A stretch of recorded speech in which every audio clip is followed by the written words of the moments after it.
किती छान हवा सुंदर किती सुटला वारा, चल जाऊ झणी खेळूया भर भर दोरा.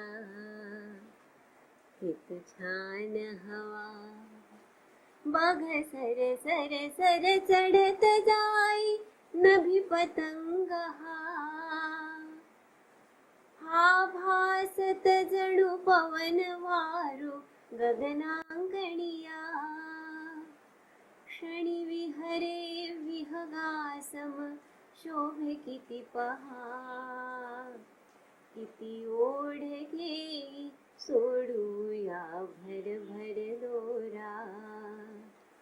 किती छान हवा सुंदर किती सुटला वारा, चल जाऊ झणी खेळूया भर भर दोरा. किती छान हवा.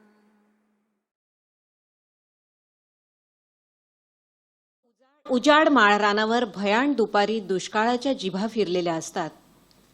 तिथंच आता गवताला तुरे लागावेत ही करामत कोणाची?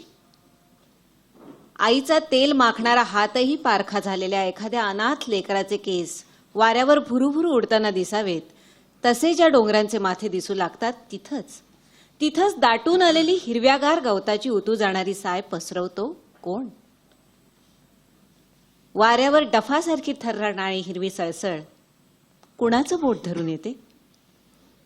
निष्पाप झाडांना आपले हडकुळे हात पसरावेत आभाळाच्या दिशेनं बेदम आघात झालेल्या शरणागतासारखे त्याच झाडांवर आता पाखरांची किलबिल. हा चमत्कार तरी कशाचा? गणगोत तुटल्यासारखं दूरवर गेलेल्या उदास पाऊलवाटांना रंगीबेरंगी फुलांनी सजवतो कोण? आणि जिथे गरम उसासे टाकून भेगाळलेल्या भुईलाच जावेत खोलवर तडे तिथं हे उरलेलं काळीच सांगतो तरी कोण? भगभगीत उन्हात सैरभैर झालेली माणसं कशाच्या आधारानं पुन्हा धडपडून सावरतात? हे सारं वास्तवात उभं करण्याचा संजीवक वकूप धारण करणारा पाऊस म्हणजे जणू आभाळाचा हातच. तो झरतो म्हणजे आभाळातून थेंबा थेंबानं पाणी झरतं एवढंच थोडं. त्याच्या झरण्यातून पाझरतो विश्वास. त्याच्या आधारानंच जगण्याला सजवतो आपण आणि बांधतो पापण्यांना स्वप्नांचं तोरण. अशा वेळी तो वाटतो आपल्याला आपल्या आतड्याच्या नात्यांचा आणि जिवंत हाडामासाचा. पण म्हणूनच जेव्हा वाट पाहायला लावतो ना तो, तेव्हा माणसं त्याच्या नावानं बोटं मोडू लागतात, तळतळून बोलताना आढळतात. कोणता दावा साधलाय? जणू 7 जन्माचा वैरी होऊन बसलाय. जिथं आभाळाचा रंग पाहून एकमेकांशी कसं वागायचं ते ठरवलं जातं तिथं या पावसाची हजेरी लाख मोलाची. आभाळात ढगांचा पत्ता नसेल आणि पावसाच्या नक्षत्रातही लख्ख चांदण्यांनी लदबदलेला आभाळ दिसत असेल तर मात्र काळ मोठा कठीण आला असं वाटू लागतं. व्यवहार ठप्प होतात, हात आखडते घेतले जातात. पण नंतर मात्र तो येऊ लागला की त्याच्यावरचा राग कुठल्या कुठं निघून जातो.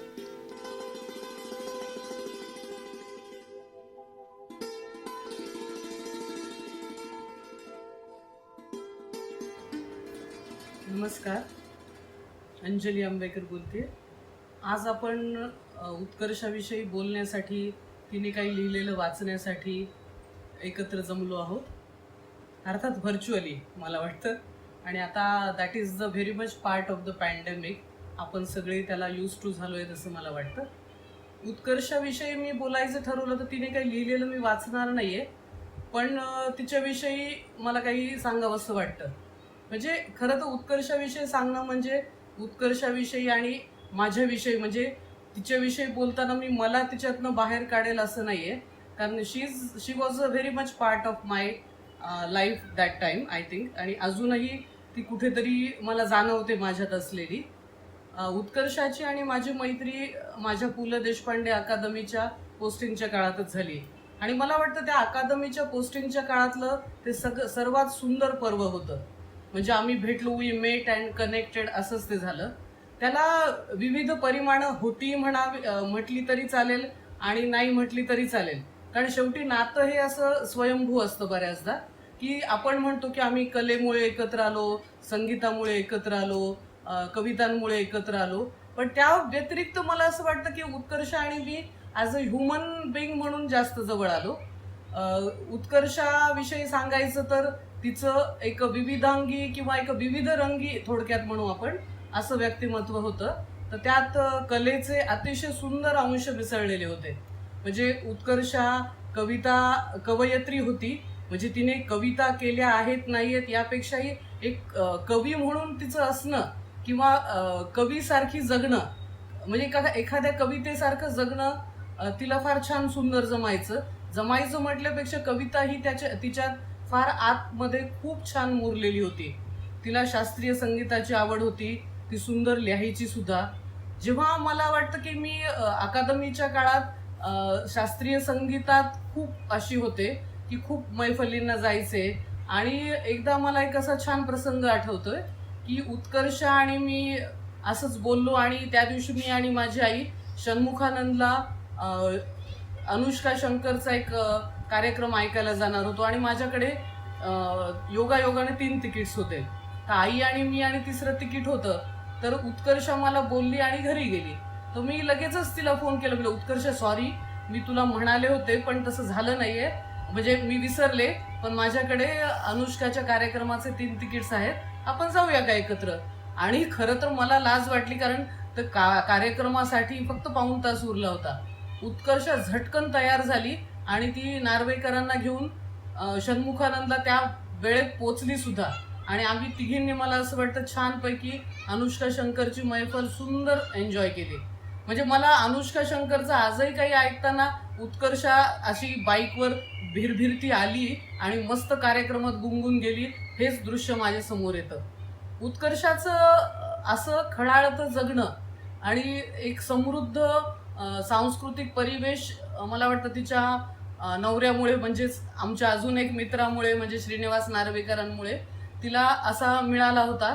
आणि ते दोघंही नवरा बायकोन व्यतिरिक्त 2 सांस्कृतिक व्यक्ती म्हणून जास्त एकत्र होते असं मला वाटतं.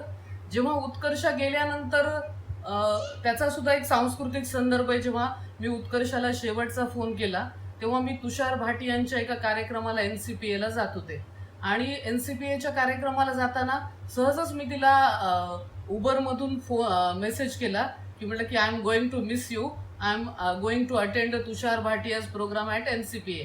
आणि एकदम झटकन मेसेजचा रिप्लाय देणाऱ्या उत्कर्षाचा काहीच रिप्लाय नाही, थोडंसं खटकलं ते, पण म्हटलं अरे कशात तरी बिझी असेल आणि राहून गेलं ते. नंतर 2 दिवस झाले त्या मेसेज तसाच राहिला, सीन अनसीन या पलीकडे ते सगळं निघून गेलं होतं. मग मी राकेश, म्हणजे आमच्या कॉमन मित्राला राकेश तळगावकरला फोन केला, तर तो म्हणाला अगं असं असं मॅडम असं झालंय वगैरे वगैरे. नार्वेकरांशी बोलणं झालं, त्यानंतर 8-10 दिवस अतिशय ॲक्सेप्टन्स रिजेक्शन असं काहीतरी तो काळ होता. उत्कर्षा शेवटी गेली आपल्यातनं.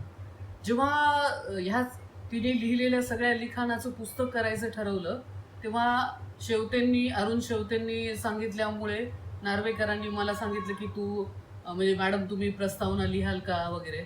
खरं तर मी काय म्हणतात त्याला फारच अकॅडमिकली वगैरे काही लिहील किंवा त्यापूर्वी काही लिहिलेलं नव्हतं, आणि तसा आत्मविश्वासही माझ्यात नव्हता.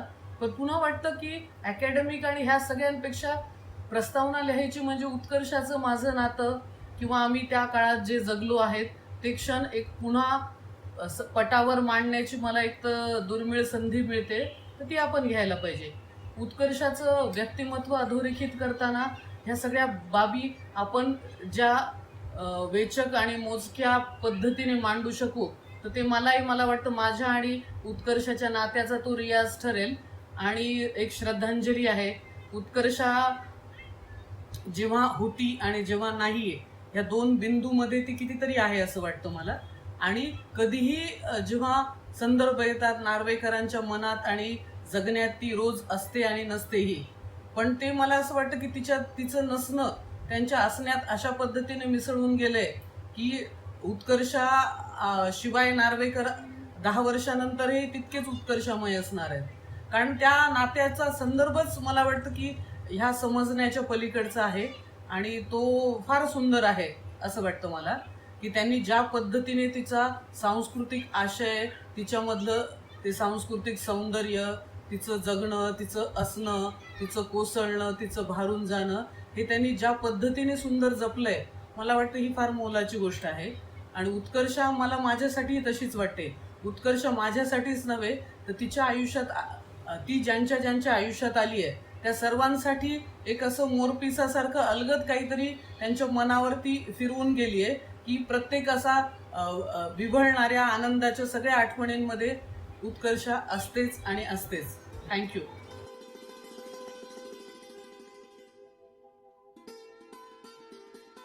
नमस्कार, मी किशोर कदम सौमित्र. आपल्यासमोर उत्कर्षा बिरजे यांच्या एका लेखाचं वाचन करण्यासाठी मी इथं बसलेलो आहे. लेखाचं शीर्षक आहे 2 रंग. अलीकडेच एका अमूर्त चित्र प्रदर्शनाला जायचा योग आला. जहांगीर आर्ट गॅलरीला बाईकवरून जाताना अवघ्या अर्ध्या तासात पोहोचलो. संध्याकाळची वेळ असूनही मुंबईच्या ट्रॅफिकची दाटी नव्हती आणि सिग्नल महाशयही भलतेच कृपावंत झाले त्या दिवशी. असं सुखानिशी जहांगीर आर्टला पोचल्यावर मग प्रदर्शनातली सारी चित्र उत्साही, ऊर्जावान वाटत राहिली. काळ्या पांढऱ्या रंगातलं एक चित्र तर अगदी देखणं एनर्जेटिक वाटत राहिलं. एरवी केशरी रंग प्रिय असणाऱ्या मला या काळ्या पांढऱ्या रंगातली ही एनर्जी विलक्षण सुंदर जाणवत राहिली.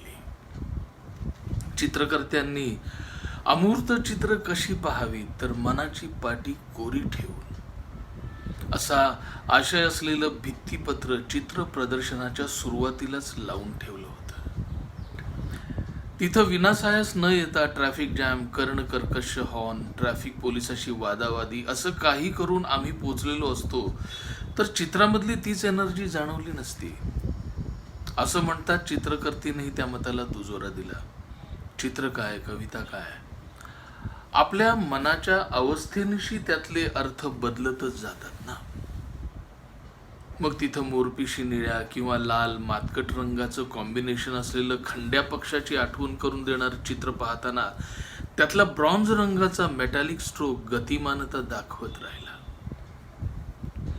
दुसऱ्या चित्रातलं बेज विथ ऑरेंज रंगातलं चित्रण बघताना एका क्षणी तिथे नसलेली वेगळीच रंगसंगती आणि वेगळं चित्र आठवलं. 2 रंगांमधलं खूप पूर्वी पाहिलेलं. सांजावताना काळोख दाटण्यापूर्वी कातर वेळ, सांज आणि रात्र यांच्यामधली वेळ. मी निघाले होते क्लिनिकच्या वाटेवर आणि समोरून येणारा तो बहुधा त्याच्या परतीच्या वाटेवर असावा. संन्यासी होता तो. भगवी कफनी, गळ्यात रुद्राक्षमाला, हातात कमंडलू, केसांचा बुचडा आणि एरवी दिसणाऱ्या संन्याशांमध्ये नसते अशी तजेलदार सावळी त्वचा, धारदार नजर होती त्याची.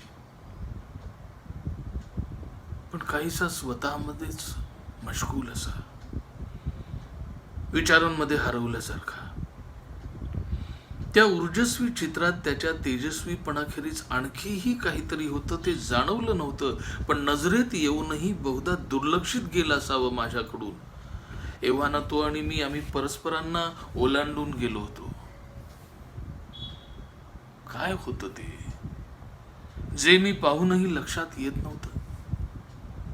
ते पाहायला मी मागे वळले आणि भरभर चालत त्याला गाठलं. हातभर अंतरावरून त्याला बघत मी चालत राहिले त्याच्या बाजूनं आणि एकदम लक्षात आलं की ते रसरशीत हिरवेपण त्याच्या हातामध्ये असलेल्या कमंडलूमध्ये आहे. त्याच्या लख कमंडलूमध्ये ताजी ताजी मस्त हिरव्या रंगाची कोथिंबीर विराजमान होऊन त्याच्या सोबत चाललेली आहे. म्हणजे संसारातल्या चवीत अजून रस आहे तर याला, असं काहीतरी वाटून गेलं. मला स्वतःला कोथिंबीरीचा वास, चव अत्यंत आवडत असल्यामुळेही असेल कदाचित. पण या चित्रात ती धनिया पत्ती खूपच सुंदर वाटून गेली आणि वर्णात किंवा त्याच्या दालमध्ये जाऊन ती त्या भोजनाला रंग गंध स्वाद देणार अशी भावना मनात येत राहिली. संन्यासाचं जीवन स्वीकारलेल्या भगवी कफनीवाल्याला कोथिंबीर हवी हवीशी वाटावी यातला काहीसा विरोधाभास उगीच छान छानसा वाटत राहिला. सर्व संघ परित्याग केलेल्या माणसालाही हवी हवीशी वाटावी असं काही आहे तर हिच्यात यात गंमत वाटत राहिली. तो 3 दगडांची चूल मांडून जेवण करत असेल का, की आपल्यासारखीच गॅसची शेगडी असेल त्याच्याकडे? दाल चावल बनवणार असेल की खिचडी बनवणार असेल माझ्यासारखी? अशी प्रश्नचित्र उगाच मनात काही काळ येत राहिली. मनाच्या कॅनव्हासवर ती प्रश्नावली केव्हा संपली, पण मॉडिफाईड प्रश्नांसोबत पुन्हा पुन्हा आठवत राहिली अधूनमधून. कारण ते चित्र कधी विस्मृतीत केलंच नाही, लख आठवत राहिलं. वेळ प्रसंगी समान क्षणांच्या रंगांना किंवा उगीच कुणास ठाऊक. विशेषतः त्यातले ते 2 रंग, एक त्याच्या कफनीचा भगवा आणि दुसरा कोथिंबिरीचा ताजा.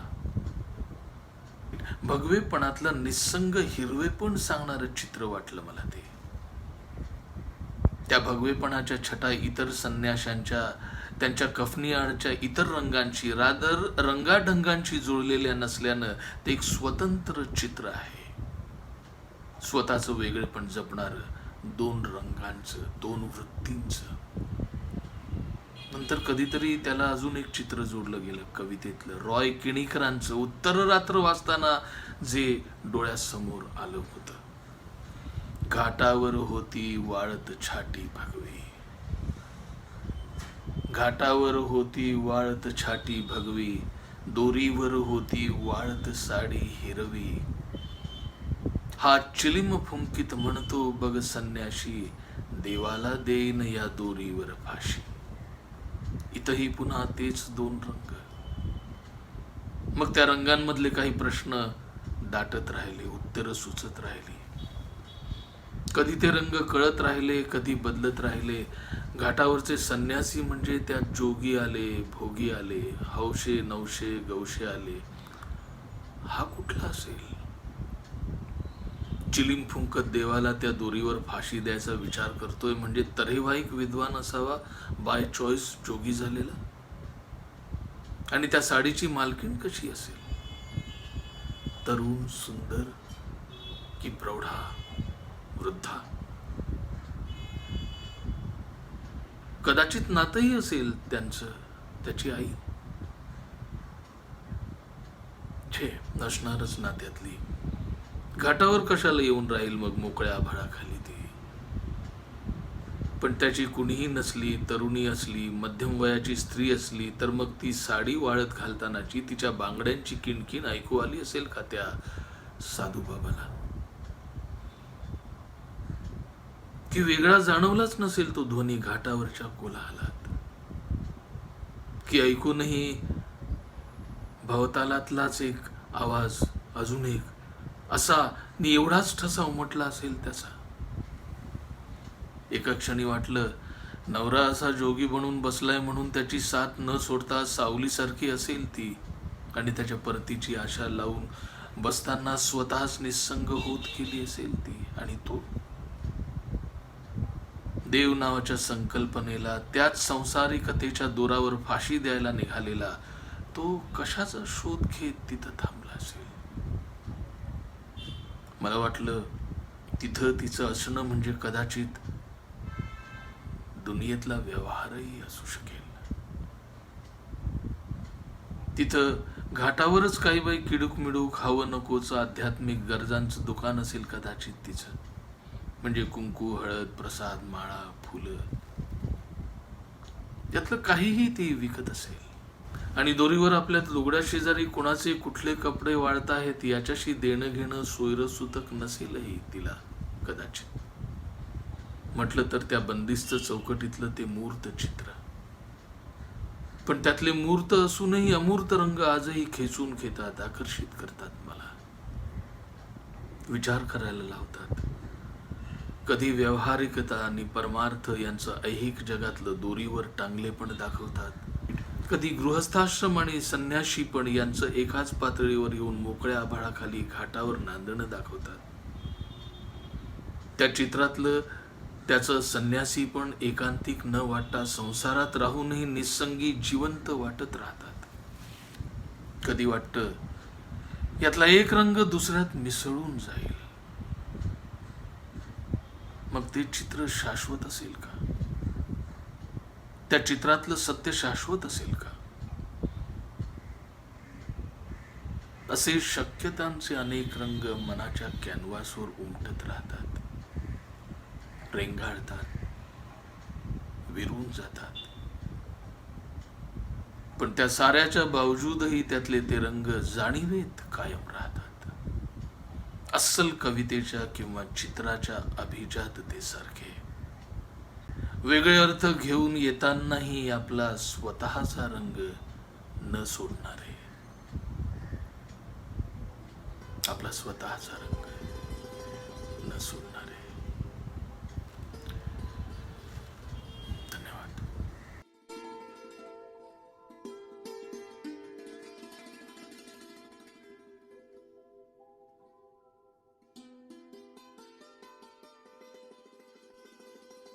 नमस्कार, मी ऋषी देसाई. डॉक्टर उत्कर्ष बिर्जे यांच्या स्मृतीला अभिवादन करून वाचन करतोय त्यांचीच कथा आठवणीतील पाटी. आत्ता झालेल्या दसऱ्याच्या निमित्तानं आधुनिक रूपातले शुभेच्छा संदेश व्हॉट्सअप, फेसबुकवर फिरत होते.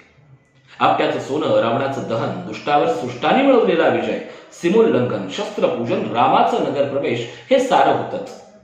पण सरस्वती पूजनाचा आधुनिक रूपातला मेसेजही त्यामध्ये होता. दगडी पाटीवर काढलेली अंक सरस्वती आणि तिचं केलेले पूजन. मला त्या सगळ्या मेसेजमध्ये तोच एक आपलासा खूप जवळचा वाटला.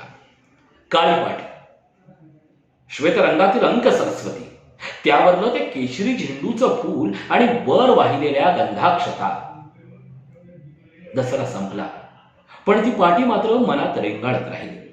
अभ्यासाला बसा असा आजीचा घुशा सतत चालू असायचाच. मग त्याची पूर्वतयारी म्हणून पाटी धुण्याचा साग्र संगीत कार्यक्रम सुरू व्हायचा माझा. म्हणजे दसऱ्याच्या सणासुदीपुरताच नाही तर एरवीही पाटी धुणं, पुसणं आवडायचं मला. विशेष करून दुपारी आजी झोपलेली असताना तिनं पिंपात भरून ठेवलेल्या पाण्यात पाणी बुडवून निथळून वर काढायची, तेव्हा पाण्यात सूर मारलेला पोहणारा माणूस वर येतोय आणि आपण त्याला हात धरून बाहेर काढतोय असाच काहीसा आविर्भाव मनात असायचा. किंवा मीच ती पाटी झालेली असायची आणि पाणी या वर्ज्य प्रांतामध्ये, म्हणजे मला माझ्या घरचे पाण्यामध्ये जाऊ द्यायचे नाही म्हणून डोंबून आलेली असायची. त्या पाटीला आम्ही पाण्यामध्ये तसेच सूर पलटे दिलेले असायचे. बरं, हे सारं करत असताना आजी झोपलेली असल्यामुळे तिचा ओरडा चुकवत हे सारं प्रकरण न्यार वाटायचं. आणि मग याखेरीज आपली पाटी रॉयल असल्यानं ती प्लास्टिकच्या पिंपात न बुडवता माझ्याच उंची एवढ्या 4-4.5 फुटी पितळी पिंपातल्या पाण्यात बुडवून तिला स्पेशल ट्रीटमेंट देणं हा आजीची नजर चुकून केलेला सन्मान सोहळा असायचा. पाटीचा माझ्या लेकी. चिमणी चिमणी पाणी दे, कावड्या कावड्या वारा दे, असलं मावशीनं शिकवलेलं बालगीत मी मनातल्या मनात म्हणायची. कारण तेव्हा मोठी झाले आता हा एहसास ना पूर्ण मनात उमललेला असायचा. किंवा मग क्वचित डांबरटपणे मी मावशीला ते गाणं म्हणायला लावायची. ओली पाठी दोन्ही हातात आडवी धरून डोक्यावरून नेत पुन्हा झपकन खाली आणत वेगानं सपसप हलवून सुकवत राहताना तू म्हण गाणं म्हणजे पाठी सुकेल लवकर असं सांगून त्या पार्श्वसंगीतावर मी माझी पाठी सुकवत राहायची. पण आजी जागी असताना मात्र हे काहीच करता नाही यायचं. मग त्यावेळी एवढ्याशा पेटीतला स्पंज ओला करून मनाजोगते सरळ रेषेत स्ट्रोक्स मारत पुसण्याचा एक शिस्तबद्ध कार्यक्रम चालायचा. किंवा मग अप्रूप म्हणून नव्यानं आलेला टेबल फॅन लावून तिला अर्जंट सुकवायचा बेत कधीतरी पार पडायचा. वर्गातल्या फळ्यासारखी आपली पाठी काळी कुळकुळीत असावी म्हणून एकदा कुणीतरी सांगितल्यावरून कोळशानं घासून पाहिली होती मी. पाठी होती तेवढीच काळी राहिली. तिचा स्लेट ग्रे रंग काही बदलला नाही, हात मात्र पूर्ण काळे झाले. खूप लहान असताना आपण काळ्यावर पांढरं करतो आणि मोठं झाल्यावर पांढऱ्यावर काळं करता येतं याचं अप्रूप असायचं. त्यात पप्पांचं सोन्याच्या निपचं मार्कर पेन मिळावं हा सुप्त हेतू अधिक प्रबळ होता. पण असं असलं तरीही पांढऱ्यावर काळं करायला लागल्यावर पाटीची संगत खूप उशिरापर्यंत सुटली नाही. एवढं मात्र खरं, खात्या पित्या घरातले असलो तरी उगाच कागदाची उधळपट्टी करायची नाही असा काळ असावा तो बहुधा. बरेचदा आई सुद्धा माझ्या पाठीवर भाजी किराणा खर्चाचा हिशेब मांडून पाहत असायची. तिच्या भरतकामाची काही रफ डिझाईन्स काढून बघायची. पाठांतराचे श्लोकही मला त्याच्यावरच लिहून दिले जायचे. 5व्या इयत्तेत मोठ्या शाळेत गेल्यावर ऑफिशियली पाटीवाली शाळा सुटली आणि नंतर वही शाईचं पेन वापरायची इयत्ता सुरू झाली. तरी जवळजवळ 10वी पर्यंत माझ्याकडे पाटी वापरात राहिली. पप्पा तर गणित विषयासाठी पाटी घेऊनच अभ्यासाला बस म्हणायचे. रफ वर्कसाठी चुका झाल्या तर पुसता यायला बरंही होतं म्हणा. दुसरं म्हणजे 3री-4थीतल्या त्या वयात रंगीत खडू असायचे तेव्हा घरी. गॅलरीच्या पार्टिशनला फळा बनवून एकही स्टुडंट नसलेल्या गॅलरीत माझी मास्तरकी चालायची. मग साहजिकच मला भूक लागायची. आंबा बर्फी, चणे, कुरमुरे असा खाऊचा डब्बा मन मानेल तेव्हा मधली सुट्टी करून विद्यार्थी होऊन खाऊन झाला की मग फळ्यावर मीच लिहिलेली गणितं स्टुडंट होऊन पाटीवर सोडवायची. शाळा सुरू राहायची. त्या स्टुडंट होण्यातही नायक रंगीत पण होतं. आकू आजीनं कल्याणहून येताना आणलेली तिरंगी दगडी पेन्सिल मला खुणवत असायची, जी मी फार जपून वापरायची. त्यातला हिरवा, पिवळा, गुलाबी रंग मला अजूनही आठवतो. मात्र ती पेन्सिल नक्की कुठे मिळते हे मला आज तागायत कधी कळलं नाही. नंतर पुन्हा बायलिंगच्या रोलमध्ये शिरून रंगीत खडून पाटीवरली गणितं तपासून मार्क देण्याची पट्टी आणि खडू हातात घेऊन कसरत चालायची. हे सगळं असलं तरी पप्पांसमोर पाटी वापरणं मात्र सुटलं. रादर मी ते सोडलं. कारण गणित चुकलं की पप्पा कान पकडतात असं दोन्ही मावश्या सांगायच्या, ज्या त्यांच्याकडे शिकल्या होत्या. त्यामुळे नकोच ते असं म्हणत मी त्यांच्याकडे गणित शिकायला बसण्यावरच बॅन आणला. गणिताचं राहू पण या पाटीमुळे मराठी कवितेशी जास्त चांगली ओळख होऊन तिची गोडी लागावी असं मात्र घडलं खरं. मावशीचं कीर्ती कॉलेजमधले स्नेही कधीतरी आमच्याकडे यायचे. त्यांचा खादीचा कुर्ता, खांद्याला अडकवलेली शबनम असं दाढीतलं व्यक्तिमत्व एकदम भारदस्त होतं. आल्यावर माझी पाटी पेन्सिल मागून घेत त्यांच्या सुंदर उभ्या वळणाच्या अक्षरात कवितेच्या 4-6 ओळी लिहून ते मावशीशी बोलत बसायचे. पाटी मला परत करायचे. त्यातलं फार काही कळायचं असं नाही, पण सुंदर अक्षरात लिहिलेली ती कविता, त्याखाली लिहिलेले नादो महानो, ग्रेस, बाबा बोरकर असं ग्रेसफुली लिहिलेलं कवींचं नाव. आजही ते अक्षर, त्या कवितेच्या ओळी, ती सही या गोष्टी डोळ्यांसमोर येतात स्मरताक्षणी. ग्रेस म्हणजे माणिक गोडघाटे हे नाव तेव्हाच नकळत्या वयात त्यांच्यामुळे कळून आलेलं. शाळा कॉलेजात जाणाऱ्या मजल्यावरच्या तायांनी ते माहीत नसायचं. त्यांना ते सांगून माझी कॉलर टाईट करायला मिळायची. ती गेली तेव्हा रिमझिम पाऊस निनादत होता. मेघात अडकली किरणे हा सूर्य सोडवत होता. या नभाला या भुईला दान द्यावे आणि या मातीतून चैतन्य गावे. चांदण काळी अंधण वेळ बनबन फुलते रंजन वेल यासारख्या कविता मला आधी या दगडी पाटीवरच भेटल्या आणि मग कुतूहलाने म्हणा किंवा जिज्ञासेनं म्हणा वाचल्या गेल्या. त्या पाटीवरील पप्पांनी काढलेली चित्र म्हणजे विनोदाचा तास असायचा. माझ्या आग्रहाखातर ते चित्र काढायचे खरे, पण गोष्ट सांगता सांगता मी सांगितलेल्या पक्षी प्राण्यांपेक्षा जरा अतिच वेगळं असायचं ते. मग एकदा आम्ही सरळ लिहूनच टाकलं. चित्राकडे बाण दाखवलं आणि लिहिलं हा कावडा आहे. पण पप्पांची ती उंदरांची गोष्ट भारी वाटायची.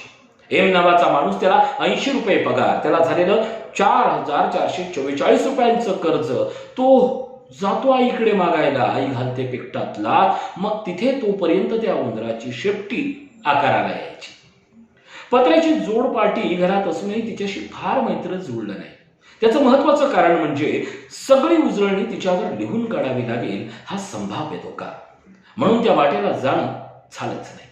आजही मला त्या फ्लोरोसंट रंगातल्या पेननं लिहायला लागणाऱ्या प्लास्टिक शीटच्या मॅजिक स्लेट खूप आवडतात. लिहिलेलं सारं पाटीची ती प्लास्टिक शीट उचलली की गायब.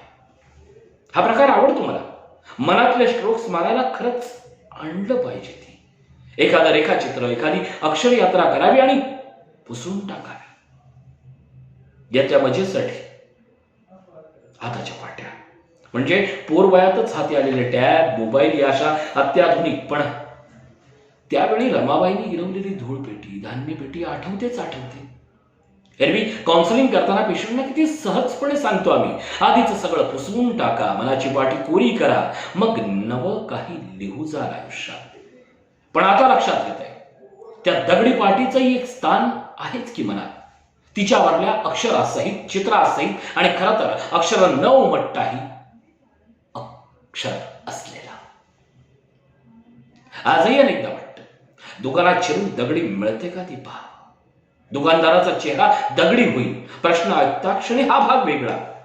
त्याच्याकडे वस्तूचे भाव लिहायला निरनिराळ्या पाट्या टांगलेल्या असतात, पण त्याही प्लास्टिकच्याच.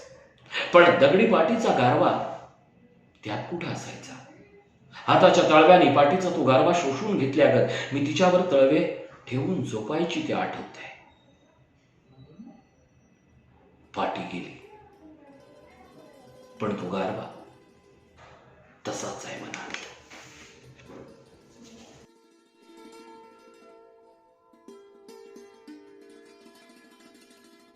उत्कर्षाची आठवण ही कधीच न पुसली जाणारी आठवण आहे. उत्कर्षा अत्यंत मनस्वी आणि उत्कट आणि जगण्यावर असं नितांत प्रेम करणारी मुलगी होती. आमच्या भाईसाहेब सावंत आयुर्वेद कॉलेजमध्ये जेव्हा ती आली, त्यावेळी ती यायच्या आधी सूत्रसंचालन, निवेदन वगैरे जबाबदारी आमच्यावर होती आणि आमच्या तोंडावर आम्ही गावातून आलो आहे असा शिक्का असायचाच. उत्कर्षा आली आणि नंतर तिच्या स्टायलिश वागणं, एकदम तिचं पाठीवरती मोकळे केस असे धबधब्यासारखे सुंदर आणि एकंदरीत तिची एकदम आधुनिक राहणी होती. आणि मग तिने सूत्रसंचालन, निवेदन वगैरे आपल्या ताब्यात घेतलं आणि मग आम्ही विनोद करायला सगळं मोकळे झालो. मग तिचा आवाजही सुंदर होता, अक्षर अत्यंत सुंदर, म्हणजे छापील वाटावं असं, आणि साहित्याचा प्रचंड अभ्यास आणि तिच्या बोलण्यातून तिची साहित्यिक श्रीमंती नेहमीच जाणवायची. केवळ गद्यलेखन नव्हे तर कविता पण कित्येक अशा तिला चांगल्या कविता तोंडपाठच होत्या. त्यामुळे तिच्याशी माझं बऱ्यापैकी जमायचं. कॉलेज सुटलं आणि कॉलेजच्या दरम्यान मी एकदा कॉलेजमध्ये असताना गोनी दांडेकरांची मोगरा फुलला ही ज्ञानेश्वरांवरची कादंबरी वाचली होती आणि त्या भाषेतच मी तिला मुंबईला सुट्टीत एक मोठं दीर्घ पत्र लिहिलं होतं. ते पत्र अजूनही तिच्याकडे होतं आणि त्याची ती नेहमी आठवण करून द्यायची. नंतर आमचं कॉलेज सुटलं आणि नंतर ज्यावेळी सतीश लळित यांची बदली झाली मुंबईला, त्यावेळी वरळीला आम्ही राहायचो आणि ती प्रभादेवीला. त्यामुळे आमच्या भेटी परत वारंवार व्हायला लागल्या. रवींद्र नाट्य मंदिरमध्ये कित्येक कार्यक्रमांना आम्ही हजेरी लावायचो आणि त्याच्या आधी आणि नंतर भरपूर गप्पा आमच्या रंगायच्या. ती माझी एक आनंदाची ठेव आहे माझ्या मनामध्ये. आणि नंतर माझी शबय ही कविता खूपच तिला आवडली होती आणि मग श्रीनिवास आणि त्याच्यावर एक कार्यक्रम पण बसवला कवितांवर आणि तो कार्यक्रम रवींद्र नाट्य मंदिरला चांगल्या प्रकारे सादर झाला. त्यामुळे आम्ही सगळे अजून जवळ आलो. अशा तिच्या कितीतरी आठवणी आहेत. नंतर आम्ही पुन्हा एकदा गोव्याला काव्यकुंज होतं, काव्यहोत्र होतं, त्यावेळी भेटलो होतो. त्यावेळी उत्कर्षा म्हणाली की हे सगळं श्रीनिवासमुळे शक्य होतंय, नाहीतर मला कुठे इकडे गोव्यात येता आलं असतं. तर अशी एक म्हणजे ती उद्धट वाटावी असं कधीतरी फाडकन बोलायची. त्यानंतर तिने एक अंगभूत आगाऊपणा आपल्याकडे आहे हे तिनेच सांगितलेलं आहे आणि भीडभाड कोणाची ठेवायची नाही, स्ट्रेट फॉरवर्ड होती. परंतु तरी पण एक निष्कपट स्वभाव होता आणि एक कृतज्ञ बुद्धी पण तिची होती. त्यामुळे ती आम्हाला खूप आवडायची आणि तिच्या स्मृतीला आमचा अभिवादन.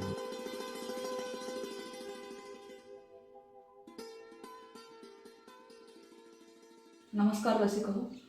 डॉक्टर उत्कर्षा बिवजे या माझ्या रसिक मैत्रिणीने लिहिलेल्या इवल्या इवल्या गोष्टी या संग्रहातील 2 छोट्याशा गोष्टी मी तुम्हाला वाचून दाखवणार आहे.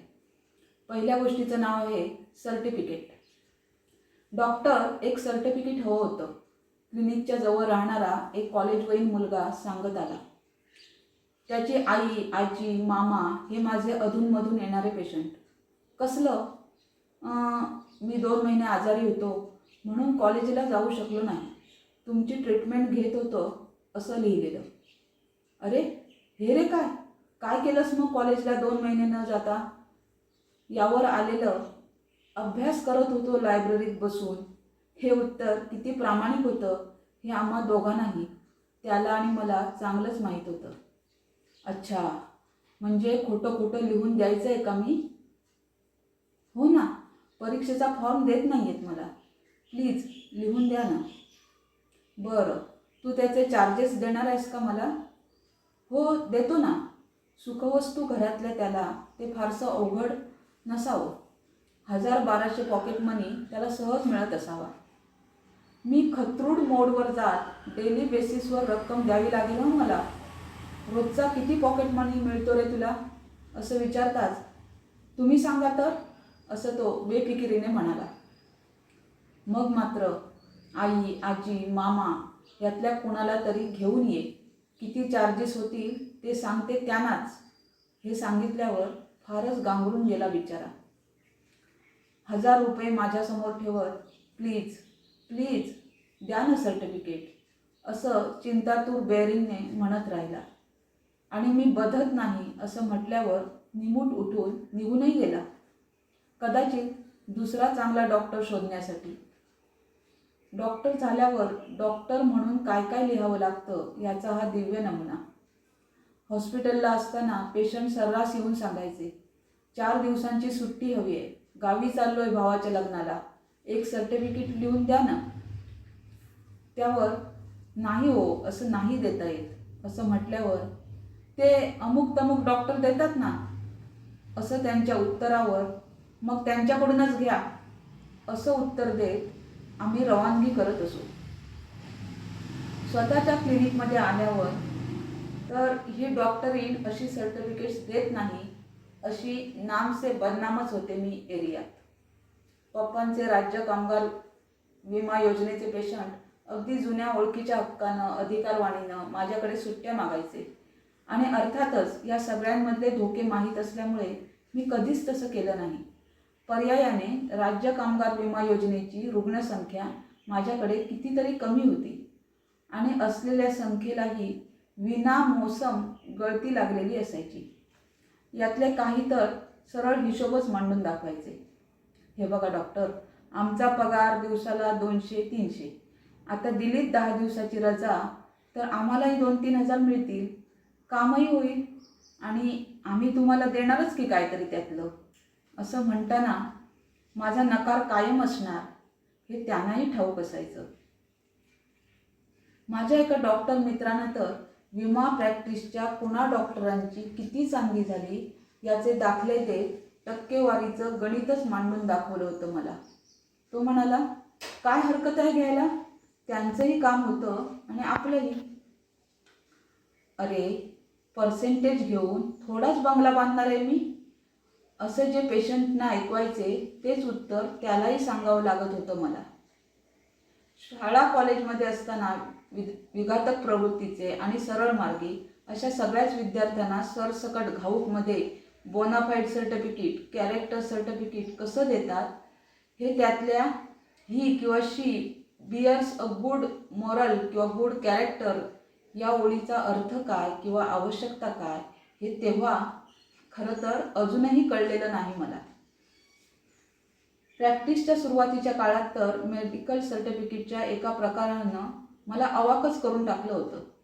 जिवंत असल्याचा पुरावा देणारं सर्टिफिकेट हा तो प्रकार. अगदी पहिलं सर्टिफिकेट लिहिताना खरोखर गोंधळून जायला झालं होतं मला. माझ्याकडे आलेल्या बाईंना सरकारी नियमाचा कागद लिहून हवा होता. तो कागद म्हणजे त्या जिवंत असल्याचा पुरावा. अहो पण तुम्ही स्वतः बँकेत जाणार ना, मग तोच पुरावा नाही का जिवंत असल्याचा? आणखी मी कशाला सर्टिफिकेट द्यायला हवं पुराव्याला? सदर कागद घेऊन येणारी व्यक्ती जिवंत आहे असं लिहायचं म्हणजे काहीतरी भयानक विनोद केल्यासारखं वाटत होतं मला. तर त्या म्हणाल्या, कागद लागतो तसा, नाहीतर बँकेतून पेन्शन नाही मिळणार मला. आता आली का पंचायत? मग मी एक पर्याय शोधला. श्रीमती अमुक तमुक is suffering from hypertension and is under my treatment असं म्हणत त्या दिवशीचं BP पल्स असं नमूद करत तारीख वेळ सही शिक्क्यानिशी लेटर हेडचा कागद मी त्यांना देऊन टाकला. आणि गंमत म्हणजे तो कागद प्रमाणपत्र म्हणून चाललाही म्हणे बँकेला. आजही या प्रकारचं सर्टिफिकेट म्हणजे अजब गजब असा तमाशाच वाटतो मला. पण या लिखित प्रमाणपत्रांपेक्षा कितीतरी आगळी वेगळी प्रमाणपत्र वैद्यकीय प्रॅक्टिस करताना मिळत गेलीत या डॉक्टरला. त्याचं असं झालं, सावंतवाडी कॉलेजला शिकत असताना दिवाळीच्या मोठ्या सुट्टीसाठी मी घरी आले. तर आमच्या फ्रीजमध्ये काहीतरी बिघाड झालेला. मेकॅनिक माझ्या एका नातेवाईकाचाच मित्र, त्यानंच बोलावलं. तर ते म्हणाले फ्रीज घेऊन जावं लागेल आणि मी सुद्धा हो म्हणून टाकलं. फ्रीज दिला. महिना झाला, माझी सुट्टी संपत आली तरी फ्रीज माघारी येईना. गृहस्थांच्या घरी जाऊन त्यांना गाठलं तर म्हणाले तुमचा फ्रीज दुरुस्त होऊन तयार आहे केव्हाचा, पण माझं पेमेंट अडकलंय तुमच्या त्या भावाकडे, ते त्याला द्यायला सांगा की देतो फ्रीज आणून. आता हे काय प्रकरण मला कळेना. तर म्हणाले अहो त्याचाही एक फ्रीज दुरुस्त केला, नवीन पार्ट्स घालावे लागले, पण त्यानं त्याचं एका पैशाचंही पेमेंट केलं नाही मला. अरे मग त्यांचा फ्रीज न्या ना. पण तो तर त्याच्या राहत्याच घरी या महाशयांनी दुरुस्त केलेला. पण काय झालं कुणास ठाऊक. एरवी अरेला कारे म्हणणारी मी त्या क्षणी एकदम शांत बसले आणि काहीतरी कळण्यावर एकदम ठंडक सी पहुंच गई मेरे दिल में. मी हॉस्टेलवर असताना फ्रीज साफ करणं, डिफ्रॉस्ट करणं वगैरे गोष्टी करायला विसरायचेच पप्पा.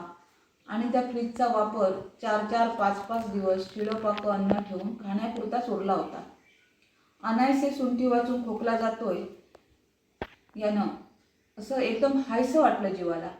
त्या खुशीत मी शांतपणे त्यांना म्हणाले ज्याचे पैसे असतील त्याने ते द्यावेत, मी काही देणार नाही, ठेवा फ्रीज तुमच्याचकडे. त्यांना हे उत्तर अपेक्षित नसावं. 5,000 रुपये जुना फ्रीज घरी यावा म्हणून देण्यापेक्षा, रादर भुर्दंड म्हणून भरण्यापेक्षा नवा छोटा फ्रीज त्याच रकमेत आला असता की. तो फ्रीज त्यांच्याकडेच राहिला आणि फ्रीज नावाचा प्रकार आमच्या घरापासून सुटला तो सुटलाच. आयुर्वेदाचे अभ्यासक असल्यामुळे ताजं अन्न खा, शिळं खाऊ नका, फ्रीजचा वापर करू नका असं इतरांना सांगता सांगता स्वतःही आचरणात आलं होतंच. आणि त्यासाठी या गृहस्थांनी मला हातभारच लावला होता की नाही का. नंतर केव्हा तरी डॉक्टर होऊन प्रॅक्टिस करू लागण्याच्या 3-4 वर्षातली ही गोष्ट. एका दुपारी क्लिनिक बंद करून निघण्याच्या वेळेत हेच मेकॅनिक साहेब अचानक क्लिनिकमध्ये आले. मी निघण्याच्या तयारीत होतेच, पण त्यांची परिस्थिती, फिकटलेला चेहरा, घामाचं निथळणं बघून मी थांबले. त्यांना बसायला दिलं, पाणी दिलं, BP चेक केलं. त्यांना डायबेटीस असल्याचं ते म्हणाले. जरा वेळाने ते सेटल झाल्यावर पथ्य पाणी, छोटे छोटे व्यायाम या सगळ्या गोष्टी त्यांना डिटेलमध्ये लिहून दिल्या. तर एकाएकी गलबुलूनच आलं त्यांना. मी तुमच्याशी कसा वागलो तरी इतकं चांगलं वागलात माझ्याशी, फ्रीजचं तर विचारलंतही नाही मला असं म्हणत काहीशे रुपये टेबलावर ठेवले माझ्यासमोर. आणि वर माझ्या बहिणीकडे तुमचा फ्रीज आहे, चालू आहे, उत्तम स्थितीत आहे, मी तुम्हाला तिचा फोन नंबर देतो, फोन करा आणि फ्रीज न्यायला येते असं सांगा. असा एक डायलॉगही त्याने म्हणून टाकला. मला कळेच ना. आणि मग एकाएकी प्रकाश पडला. अच्छा, म्हणजे जेव्हा चांगलं होतं बहिणीशी तेव्हा फ्रीज उचलून दिला आणि बिघडलंच नातं तर परतावा म्हणून मी तो उचलून आणायचा, सूड घेतल्यासारखा. कशाला होय, नकोच ती भानगड म्हणत मी उठले. अहो तसं काही नाही, मला गरजच नाही आहे फ्रीजची आणि असंही फ्रीजमधलं खाणं पिणं वर्जच आहे मला, मी म्हटलं. तर तेही उठले. खरंच नको फ्रीज? मग हे घ्या, पैसे तरी घ्या ना. मी त्यांच्याकडे सरकवलेले पैसे त्यांनी पुन्हा माझ्याकडे सरकवले. तेवढेच माझ्या मनाला समाधान. खूप खजील झाल्यासारखे पण अगदीच मनापासून शब्द होते त्यांचे. क्षण दोन क्षण त्यांनी माझ्याकडे बघितलं आणि म्हणाले, वडिलांसारखीच आहेस. बाकी बिरजे डॉक्टरांची मुलगी शोभतेस ना. खरं तर पटकन एकेरीवर येऊन बोललेलं आवडत नाही मला, पण त्या क्षणी त्या एकेरीपेक्षा त्या शब्दातला अर्थ, त्या शब्दातलं सर्टिफिकेट अगदी नेमकेपणाने कळलं होतं मला.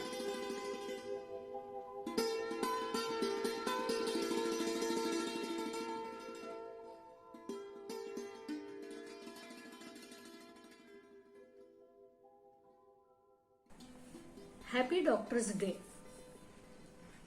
1 जुलै doctors day. Happy doctors day असे अनेक मेसेजेस येऊन पडलेत इनबॉक्सला.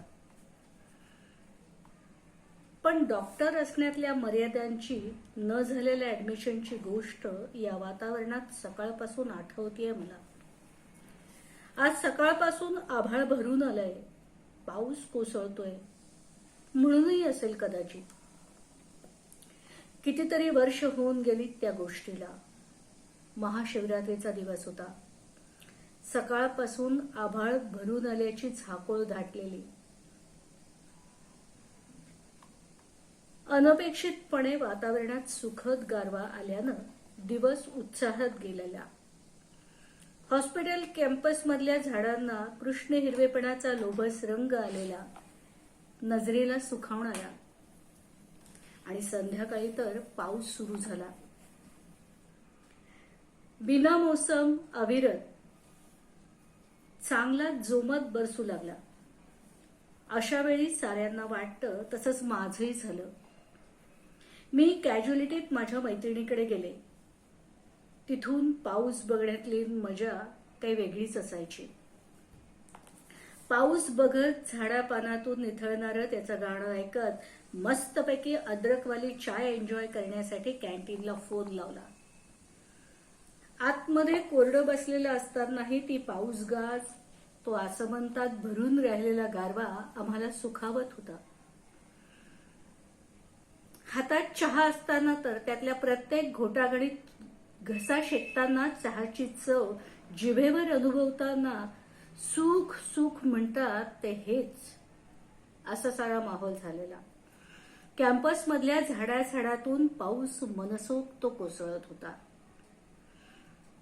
इतक्यात बाहेरच्या बेंचवर कॉरिडॉरमध्ये एक वय वर्ष 80 कुणाची तरी वाट पाहत असल्यासारखा रेंगाळलेला दिसला.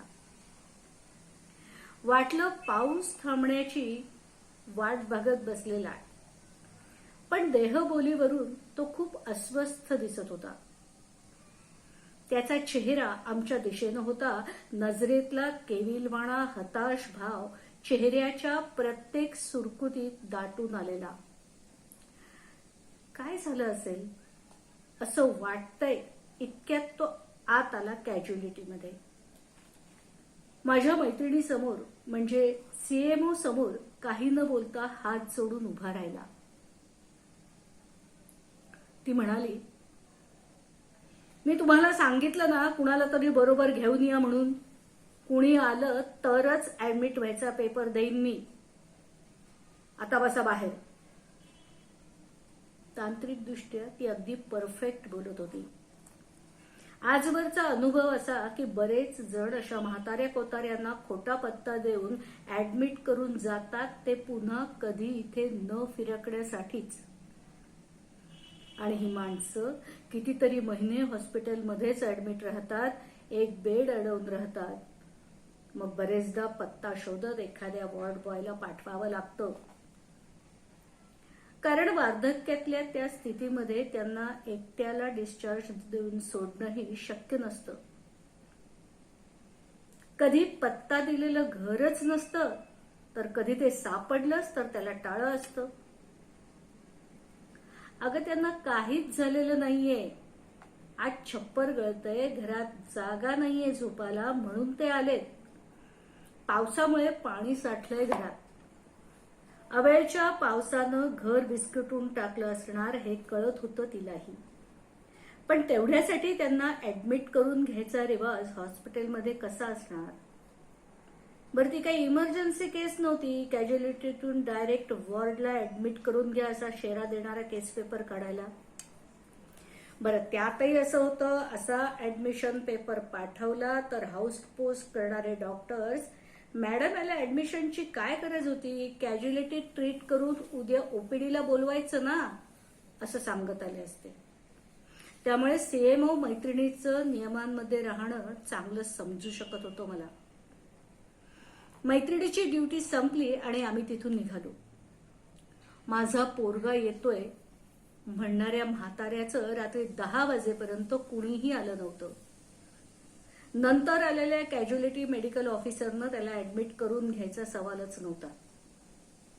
तो पावसाच्या वेगळ्याच रंगात मग्न होता. रात्री राऊंड घेताना मेल मेडिकल वॉर्डला किंवा कॅज्युअलिटीच्या बाहेरच्या बेंचवरही तो दिसलाच नाही. पण पावसाची गाज ऐकत सुखानं झोपलेल्या मला तो झोपेतही सतत आठवत राहिला. त्याला काही झालेलं नव्हतं मेडिकली, क्लिनिकली, एवढाच तर त्याचा गुन्हा होता. मनात आलं असतं तर तोही पोटात दुखतंय, छातीत कळ येते वगैरे नाटकं करू शकला असता. पण तसं न करता तो ऍडमिट होण्यासाठी खरं खुरं कारण सांगत राहिला. हॉस्पिटलला छत असतं, भिंती असतात, पण तो निवारा नाही ना होऊ शकत. त्यानंतरही कितीतरी दिवस तो आठवत राहिला. मळका सदरा, कमरेला गुंडाळलेला झुमकट टॉवेल, सुरकुत्यांनी दाटलेल्या काळासावळा चेहरा आणि जाडजूड भिंगाच्या चष्म्यातून जाणवणारं आर्जव. आजही तो जसाच्या तसा आठवतो मला. ऍडमिट न करता आलेल्या त्या माणसाची सच्चाई त्याच्या अगतिकतेपेक्षा जास्त लक्षात राहिली माझ्या. पोटात दुखण्याची, छातीत दुखण्याची ऍक्टिंग करून नेमक्या तुरुंगात जायच्या क्षणी पंचतारांकित हॉटेल सदृश्य हॉस्पिटलमध्ये ऍडमिट होणारी, किंवा मग जेलमध्येही मेडिकल फिटनेसचं कारण देत आधुनिक जिमची, ट्रेनरची व्यवस्था करून घेत सगळ्या सुखसुविधांनी जेलचंही हॉस्पिटल करणारी थोर थोर मंडळी माहीतच आहेत आपल्याला. पण सगळ्या व्हीव्हीआयपीतूनही हा सुरकुतलेला म्हातार बाबा खूपच वेगळा आणि सच्चा. आजही वाटतं त्या क्षणी मैत्रिणीकडे एक शब्द टाकून मीही ऍडमिट करू शकले असते त्याला. गिडीनेस, चेस्ट पेन अशा कंप्लेंट्स पेपरवर लिहून वॉर्डमध्ये अंडर ऑब्झर्वेशनसाठी निदान माझ्याच युनिटमध्ये तरी घेऊ शकले असते त्याला. पण त्या क्षणी त्यानंतरच्या शक्यतांवर रेंगाळून मीही गप्प राहिले असणार आणि मनातून जे वाटत होतं हक्कानं ऍडमिट करून घ्यावं त्याला, त्यावरही अडखळले असणार. आज त्या नाकारत्या क्षणावर खूप खजील व्हायला होतं मला. ओळखी पाळखीतले कुणी 4 दिवस गावी चाललेत म्हणून आईवडिलांकडे पाहायला कोणी नाही यास्तव खुशाल ऍडमिट केले जायचे मोठ्या वशिल्यानं. तेही किस्से आठवतात अशा वेळी. नियमांच्या चौकटी किती मोडल्या जाऊ शकतात नियमात राहिल्यासारखं दाखवून याच्यावर तर प्रबंध होऊ शकेल म्हणा ना. हॉस्पिटल सोडल्याच्या खूप वर्षानंतर एक सिस्टर भेटल्यावर म्हणाल्या, तुम्ही फक्त ड्युटी केली फुकट. माझ्या हाऊस पोस्टच्या 1750 रुपयांना आणि रजिस्टर पोस्टच्या 2800 रुपयांना फुकट म्हणावं अशी स्थिती आहे खरं तर आता. अहो, बाकीचे डॉक्टर कमाई पण करतात. स्वतःचे फ्लॅट सुद्धा घेतलेत काहींनी त्यावर. माझ्या प्रश्नार्थक नजरेकडे पाहत समजावल्यासारखं त्या म्हणाल्या. काहीच कसं माहित नाही वाटतं तुम्हाला? अहो, मध्यंतरी आपल्याकडे एक मटका किंग ऍडमिट होता कितीतरी महिने. वरच्या ऑर्डरनं आलेला. त्या पुढे बोलत राहिल्या. ते न ऐकताही त्या बिचाऱ्या गाडगे महाराजांचा, गाडगे महाराज अर्थात मटका किंगचा देशी अनुवाद. केस पेपर काय असणार हे पक्क कळलं होतं मला. जॉर्ज ऑरवेलचं all are equal, some are more equal, हे विस्मृतीत जाऊच देत नाही कुणी माझ्या. तर या महाराजांचे आशीर्वाद कुणाकुणाला लाभले हे ऐकण्यात रस घेण्यापेक्षा मी त्यांना थांबवलं. आज 1 जुलैच्या डॉक्टर्स डेला अविरत पाऊस लागलाय. कौलं पत्रे शाकारूनही, टार्पोलिन टाकूनही अनेकदा या वस्त्यांमध्ये घरं गळत राहतात. त्यांनाही कुणा महाराजांचा वरदहस्त लाभावा. मग ते आकडे महाराज असो नाहीतर गाडगे महाराज, निवारा महत्वाचा नाही का.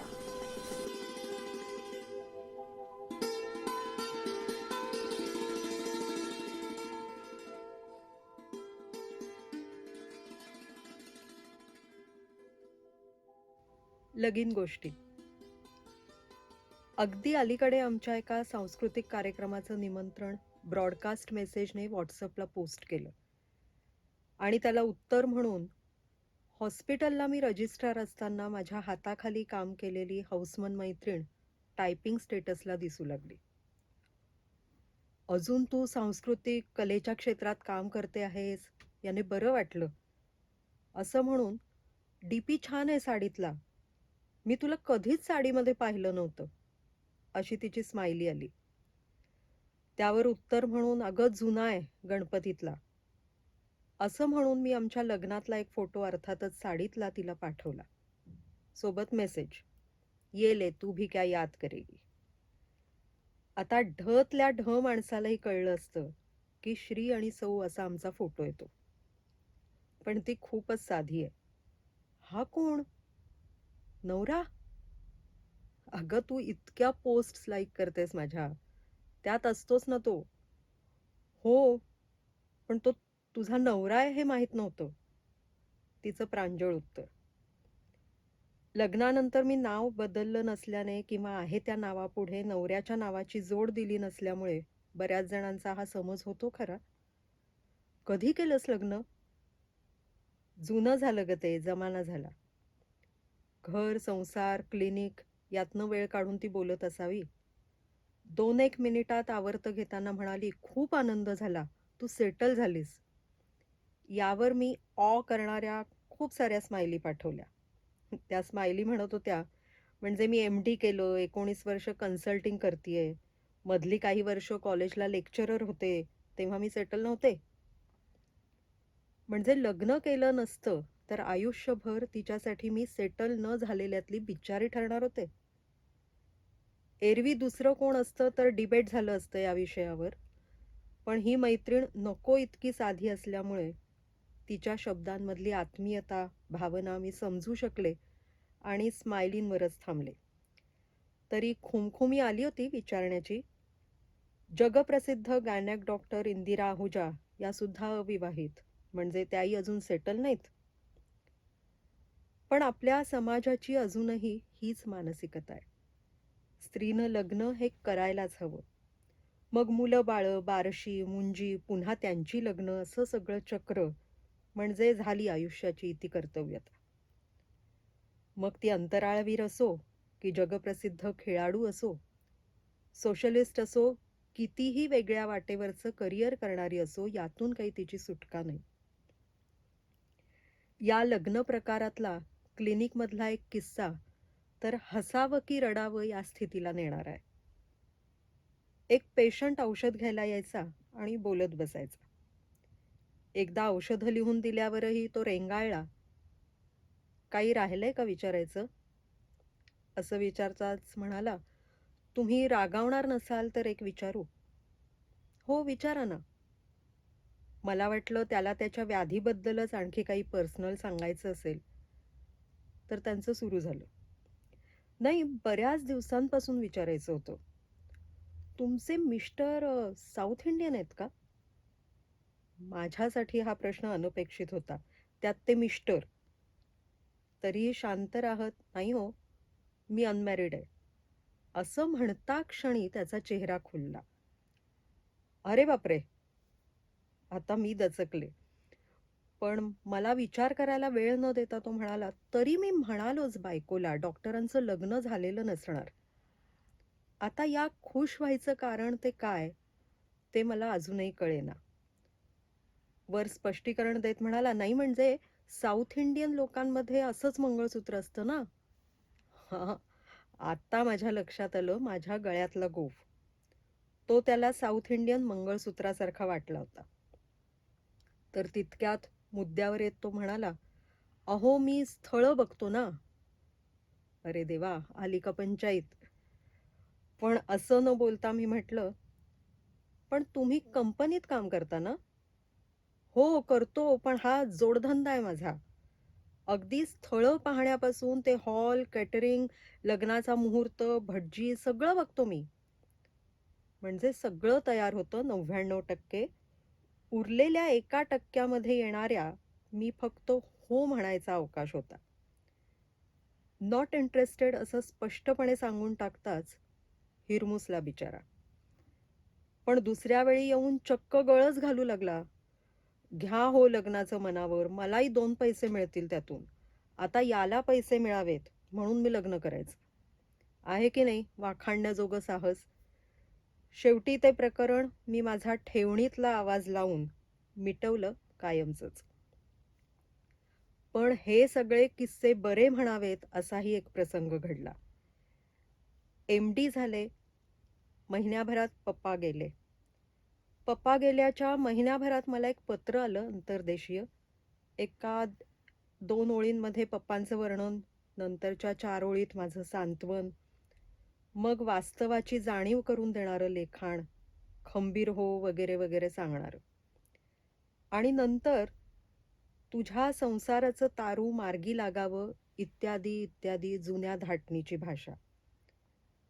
आता या आम्हीमध्ये बाईंनी गृहीत धरलेला त्यांचा नवरा, जो माझ्या रक्ताचा नातेवाईक नसला तरी मला खूप जवळचा, त्याची बायको म्हणून त्याही माझ्या नातेवाईक.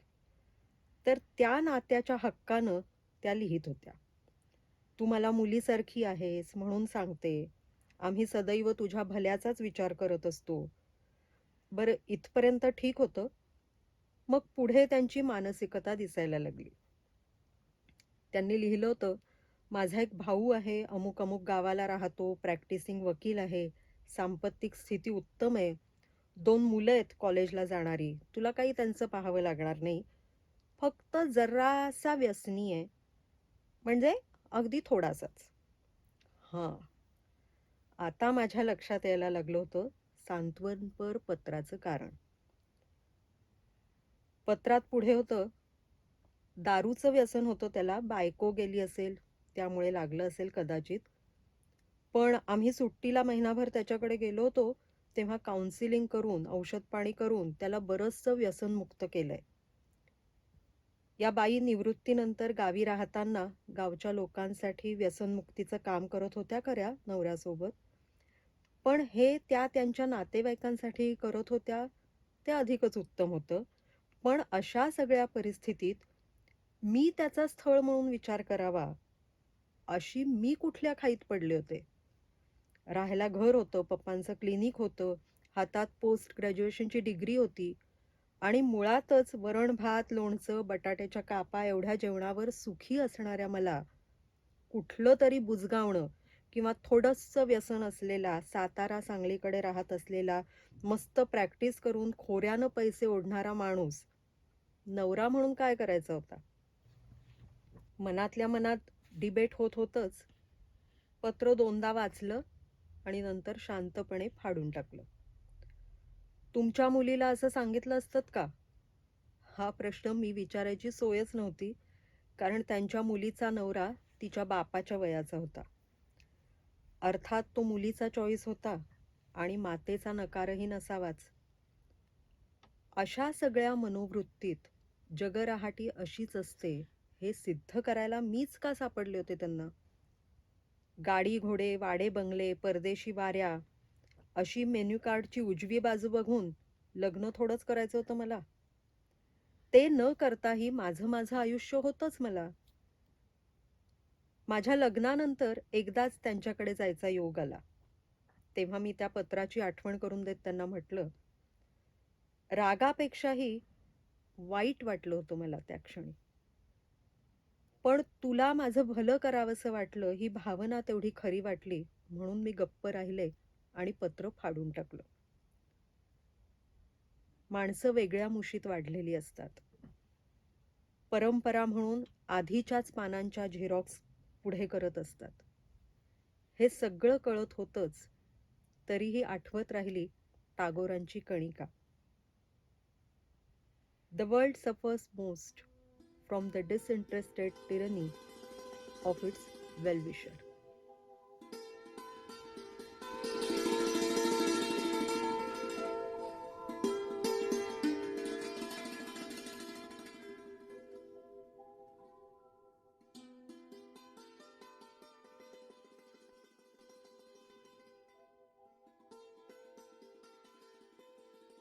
डॉक्टर उत्कर्षा एक मनस्वी व्यक्तिमत्व, कवितेच्या अवकाशात भरारी घेणारी.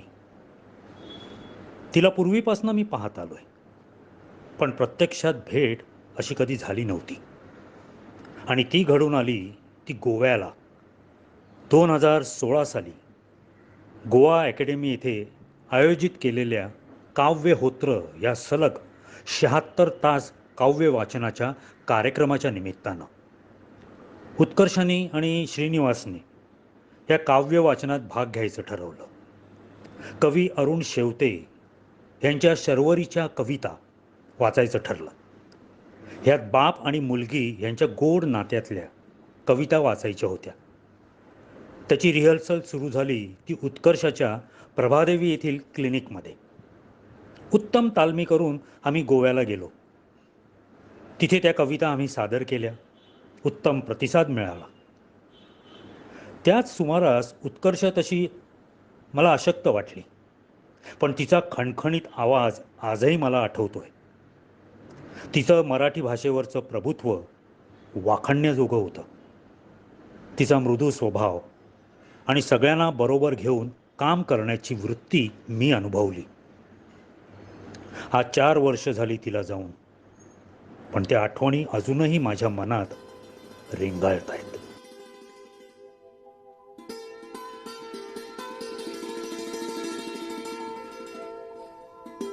कॉलेजला असताना सावंतवाडी ते मुंबई या 12 तासांच्या प्रवासात शेजारी बसलेल्या गृहस्थांशी ओळख झाली. कोकण या विषयावर आमच्या छान गप्पा सुरू झाल्या. मी मेडिकलला आहे हे कळलं आणि मध्येच एकाएकी गप्प होऊन काही एक संदर्भ नसताना ते म्हणाले, तुला माहिती आहे, माझ्या बायकोला कॅन्सर डिटेक्ट झाला, गर्भाशयाचा. अर्जंटली सर्जरी करायचं ठरलं. आणि काय केलं असेल मी? यावर मी काय बोलणार. जणू ती समोर आहे असं तिला धरल्याची कृती करत ते म्हणाले. काहीच बोलता आलं नाही मला. मी फक्त तिचा हात पकडला, तिला घट्ट धरलं. उद्या कदाचित ती नसेल म्हणून आज मी तिला घट्ट पकडून ठेवलं होतं. किंवा जाताना अगदीच शेवटी माझ्या हातात काय राहिलं तर तिचा हात, म्हणून तो मी घट्ट पकडून ठेवला होता. तू डॉक्टर होतोयस म्हणून सांगावंसं वाटलं तुला. किती खरं होतं त्यांचं. आजही कितीतरी वेळानं मला त्यांचं बोलणं आठवतं. शब्द नाही उमटले ओठातून, तर स्पर्श बोलतो. वात्सल्य, राग, सांत्वन, प्रेम, मनाचे कितीतरी भाव स्पर्शातून व्यक्त होत राहतात.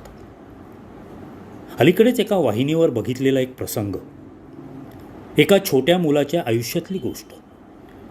मुलाच्या बापाचं वास्तव्य नोकरीनिमित्त बाहेरगावी. हा छोटा आई आणि आजीसोबत राहतोय. मग एका क्षणी नोकरी सोडून बाप कायमसाठी घरी येतो. पण बाप आल्यावरही मुलाचं त्याच्यापाशी वागणं त्रयस्थपणाचं. बापाकडे जाणं, बोलणं तो नाकारतो. इथं तो बाप आपल्या बायकोवर उसकतो. हे क्या? अपने पिता के बारे में तुमने उसे कुछ भी नहीं सिखाया? अभी अभी तो आए हो, धीरे धीरे उसे आपकी आदत हो जाएगी.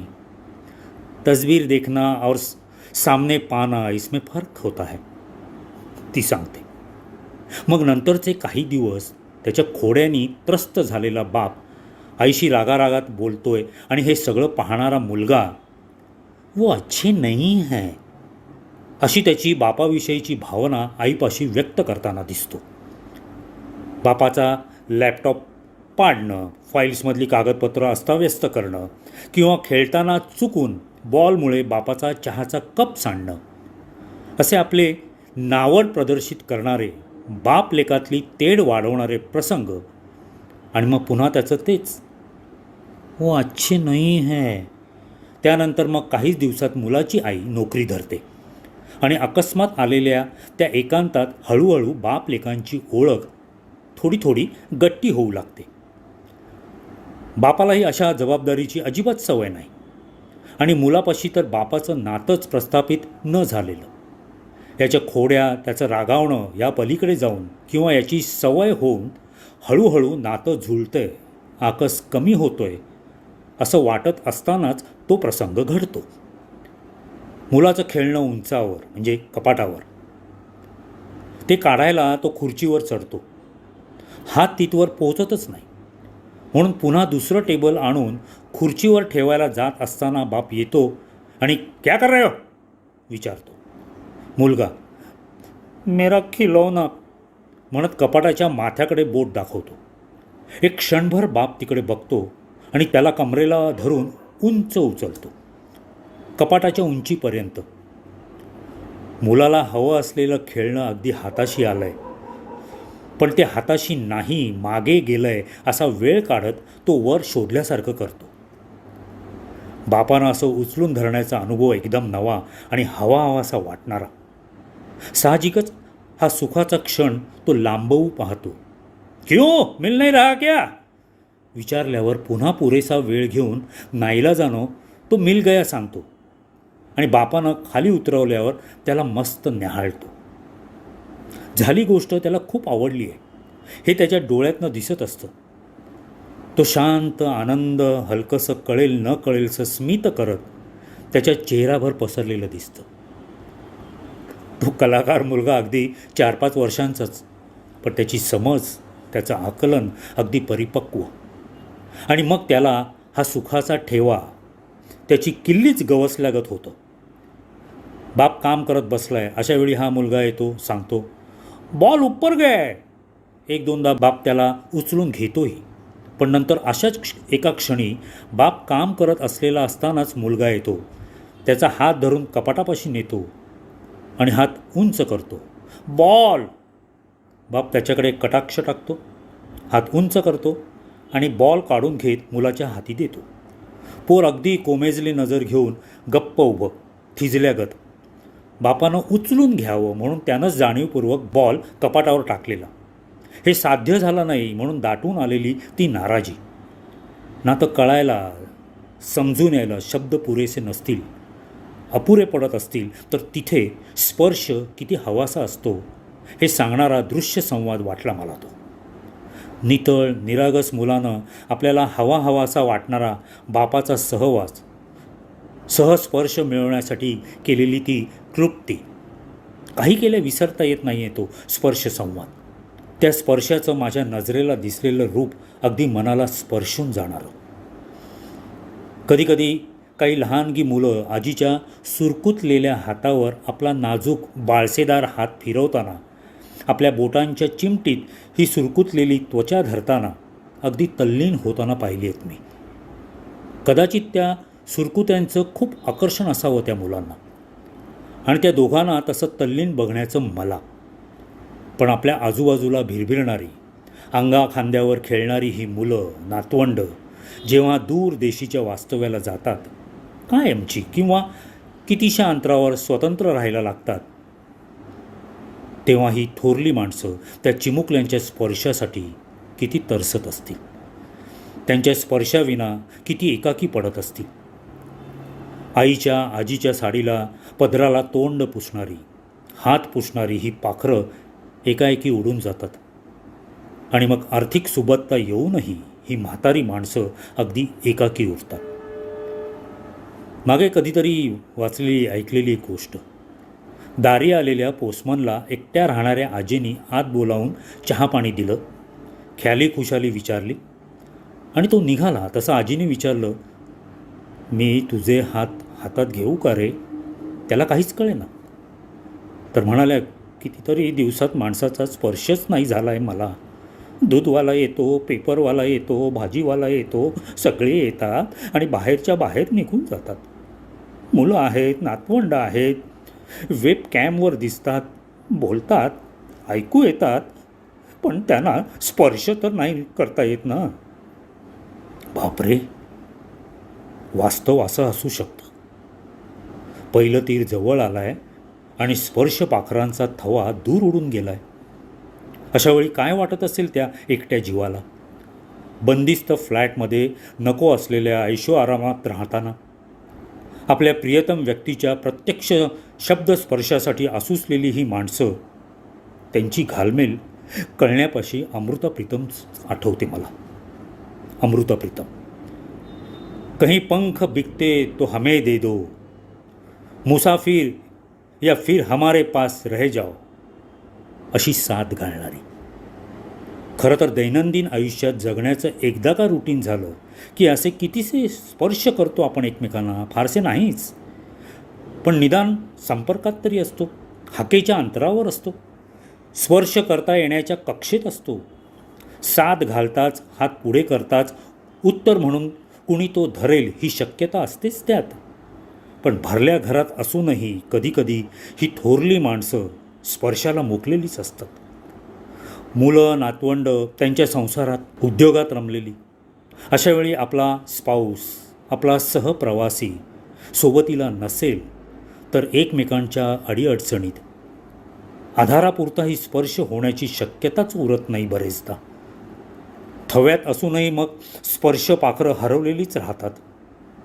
अर्थात सगळ्याच ठिकाणी असं होत असेल असंही नाही, पण असो वा नसो, हल्ली जेव्हा मी या काका काकू, आजी आजोबा अशा थोरल्यांना भेटते तेव्हा अगदी जाणीवपूर्वक त्यांचे हात हातात घेते, थोपटते. त्या सुरकुत्यांना मायेनं स्पर्शत राहते. मित्राच्या आईला, आजीला यापूर्वी कधी मिठीत नसेल घेतलं, पण आता जेव्हा जेव्हा भेटते तेव्हा निघताना त्यांना आवर्जून मिठी मारते. स्पर्शाची भाषा कळणारं आणि हवीशी वाटणारं कुणी तिथं आहे, आणि आपण संवादतो इतकंच फक्त त्या क्षणी जाणवत असतं मला, भरून आल्यासारखं.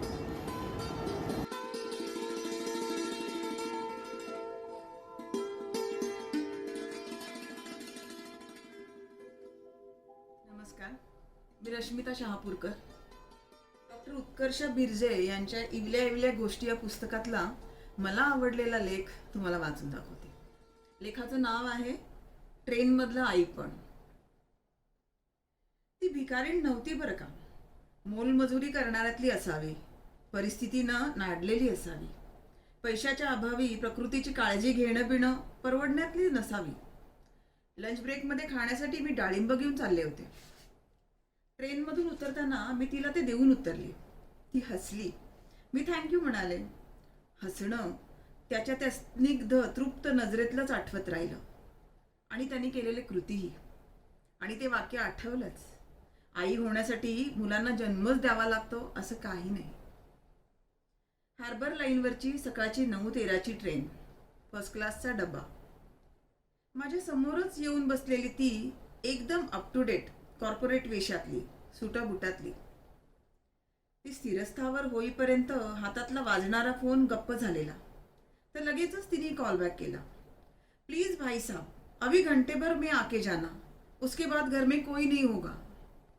ती एकदम काकुळतीला येऊन फोनवरल्या व्यक्तीशी बोलत होती. नंतर लक्षात आलं ती घरातल्या कुकिंग गॅस सिलेंडरच्या गळतीनं वैतागलेली होती. रेग्युलेटर लावून बटन ऑन केलं की गॅस लीक होत होता. 2-4दा लावूनही तोच प्रकार होत असावा. बहुधा कुणाला तरी तिने तासाभरापुरतं घरी थांबवलेलं होतं. त्यामुळे मेकॅनिकला आता तासाभरातच घरी पाठवा असा विनंतीवजा आदेश सोडला. पण या इतक्याच गोष्टीनं तिचा कॉर्पोरेट चेहरा चिंतातूर व्हावा याचं नवल वाटलं. तितक्यात तिचा दुसरा फोन संवाद सुरू झाला. आता उतरलाय का ताप? किती आहे? बरोबर अर्ध्या तासाने ते औषध द्याल ना? हो, मी मीटिंग संपली की लगेच निघते ऑफिसमधून. तोपर्यंत नाही कमी झाला ताप तर आमच्या डॉक्टरांकडेच न्याल ना. दुसरा कुठलाही डॉक्टर नको प्लीज काकू. काकांना सांगा तसं स्पष्ट. बहुधा ती पाळण्या घरातल्या काका काकूंशी बोलत असावी किंवा कुणी नात्यातले नाहीतर शेजार पाजारचेही असतील. एकंदरीत तिचं मूल आजारी होतं, दुसऱ्याच्या निगराणीखाली होतं आणि त्यासाठीच तिची चालली होती सगळी तगमग. त्या कॉर्पोरेट मेकअपच्या आतून तिच्यातली आई, फक्त आई दिसत राहिली मग मला. आजूबाजूला दिसणाऱ्या कुठल्याही मध्यमवर्गीय साध्यासुध्या बाईसारखी आई.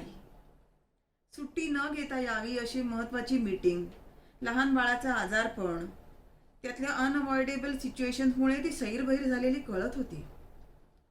डोळ्यातलं पाणी गालावर ओघळत नव्हतं इतकंच.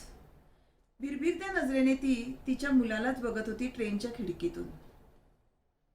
पैशाच्या मागे धावतात या आजकालच्या शिकलेल्या मुली म्हणणाऱ्यांना फार क्रूर वाटते ही परिस्थिती, पण वास्तवात ती त्याहूनही टफ आहे. घर आणि नोकरी करताना आर्थिक व्यवहार, नातेसंबंध, कौटुंबिक ताणतणाव, नोकरीतले पेच प्रसंग असा सगळ्याचा मेळ घालणारी ती किती खंबीर असावी लागते हे त्यांना कसं कळावं. मुलाबाळांची आपापल्या परीने काळजी घेणाऱ्या कितीतरी स्त्रिया या ट्रेनच्याच प्रवासात बघायला, अनुभवायला मिळालेल्या आणि मग त्या आठवत राहिल्या. संध्याकाळी परतीच्या ट्रेनमध्ये भाजी निवडून घरी जाणाऱ्या, म्हणजे तेवढाच वेळ वाचतो घरचा म्हणणाऱ्या एक बाई आठवल्या. त्यांची मुलगी नाईट शिफ्टला होती. कॉल सेंटरला जाताना ती घरचं ताजं जेवण जेवून जावी म्हणून त्यांचा ट्रेनमधला किचन प्रपंच चालायचा. पहाटे 4 वाजता उठून घरचं जेवण, मुलांचे डबे करून 8:30ची गाडी पकडणाऱ्या कितीतरी जणी परिचयातल्या होत्या. त्यातच मग ट्रेनमधल्या बिंदी, पिन्स, पर्सेस, कानातल्या बांगड्या, माळा विकणाऱ्या, मुलांचं गाठोडं पाठीपोटाशी बांधून हिंडणाऱ्या, काळ्या कुळकुळीत तजेलदार डोळ्यांच्या बिझनेस वुमन आठवल्या. त्या गर्दीतही झोळीतल्या पोराला सांभाळण्याचं त्यांचं कौशल्य आणि तेही वस्तू विका, घासाघीस करा, पैसे घ्या, खरं खोटं बघून पारखून मग सुटे पैसे परत द्या, नाहीतर मग त्यांना चुकवा. या सगळ्या कसरतीतूनही त्यामध्ये झोळीतल्या पिल्लांशी संवाद साधत असायच्या. ट्रेनमधल्या आईपणाचे असे कितीतरी क्षण डोळ्यापुढे येत राहिले. एकाएकी मग 7-8 वर्षापूर्वीची ट्रेनमधल्या आईपणाची ती गोष्ट आठवली. दादर ते चर्नी रोड असा 20 मिनिटाचा प्रवास. दुपारी मी जाताना फार गर्दीचा त्रास नसायचा. तरी अनेकदा गर्दी टाळायला सेकंड क्लासमधल्या बायका फर्स्ट क्लासला आलेल्या असायच्या. क्वचित मग त्या रिकाम्या सीट्सवर न बसता दरवाजापाशीच खाली बसायच्या. अशीच एक बाई आपल्या 7-8 महिन्याच्या मुलाला घेऊन दाराशी बसलेली. दादरला चढताना काही जणींनी तिला हटकलं. बाजू के कंपार्टमेंट में जाओ, अगले स्टेशन पे असं म्हटलं. ती बिचारी काही रिॲक्ट न होता तशीच बसून राहिली. तेवढ्यात ट्रेन सुटता सुटता 2 तृतीयपंथी आमच्या डब्यात शिरले. कोणी 5 रुपये दिले तर बस क्या अम्मा, फर्स्ट क्लास से जाते और सिर्फ 5 का कॉइन असं म्हणत 10 रुपये किमान असे 7-8 जणींकडनं घेत मग ते गप्पा मारत दारात उभे राहिले. मध्येच त्यातल्या प्रौढ तृतीयपंथीचं लक्ष त्या बाळाकडे गेलं. दारातच मांडी घालून बसलेल्या आईला त्याने विचारलं, कितने महीने का है? 2 बरस का होगा अगले महीने में. तिने मराठी उच्चारणातल्या हिंदीत उत्तर दिलं. 2 बरस? ये तो 1 बरस का भी नहीं लगता. माझ्या जे लक्षात आलं होतं तेच त्याच्याही. कारण त्याचं लगेचच वाक्य होतं, कुछ खाती पिती नाही हो क्या? आई स्वतःच कुपोषित दिसत होती. तिच्यातच पोषकांश नव्हता तर मुलाला कुठून देणार होती? बॉम्बे सेंट्रलला उतरून जाण्यापूर्वी त्या तृतीयपंथीनं मुलाच्या डोक्यावरनं हात फिरवला आशीर्वादासारखा. मग त्याच्यावरून हात फिरवून बोटं कानशिलाशी नेत कडाकडा मोडत दृष्ट काढली आणि म्हणाला, मेरी दुआ है इसके साथ, अब जल्दी ठीक हो जाएगा. त्याच्या डोळ्यातला तो मायेचा नजारा मी आश्चर्यचकित झाल्यासारखी बघत राहिले. ही लोक डोक्यावर हात ठेवतात, हिडीसवाणं बोलून नको जीव करतात, असं एरवी टॅक्सीत ट्रॅफिक सिग्नलला असतानाचा अनुभव. पण हा नजारा माझ्यासाठी नवा होता, अनोखा होता. त्याच्या डोळ्यातलं, स्पर्शातलं ते आई पण. हा अवचित आलेला अनुभव खरंच खूप उत्कट होता. स्टेशन आलं ते मग उतरून जाताना हातातल्या नोटांमध्ये कनवटीच्या बटव्यातून काही नोटा अजून घेत त्यानं त्या आईच्या हातावर दिल्या. ती काही बोलायच्यात तो म्हणाला, तू कुछ अच्छा खा पी लेगी, तू ही दूध आएगा ना, बच्चे के लिए तो ख्याल कर अपना. हातात पैसे कोंबून तो दिसेनासाही झाला. ती भिकारीण नव्हती, मोलमजुरी करणाऱ्यातली असावी, परिस्थितीनं नाडलेली असावी, पैशाच्या अभावी प्रकृतीची काळजी घेणं बिणं परवडण्यातली नसावी.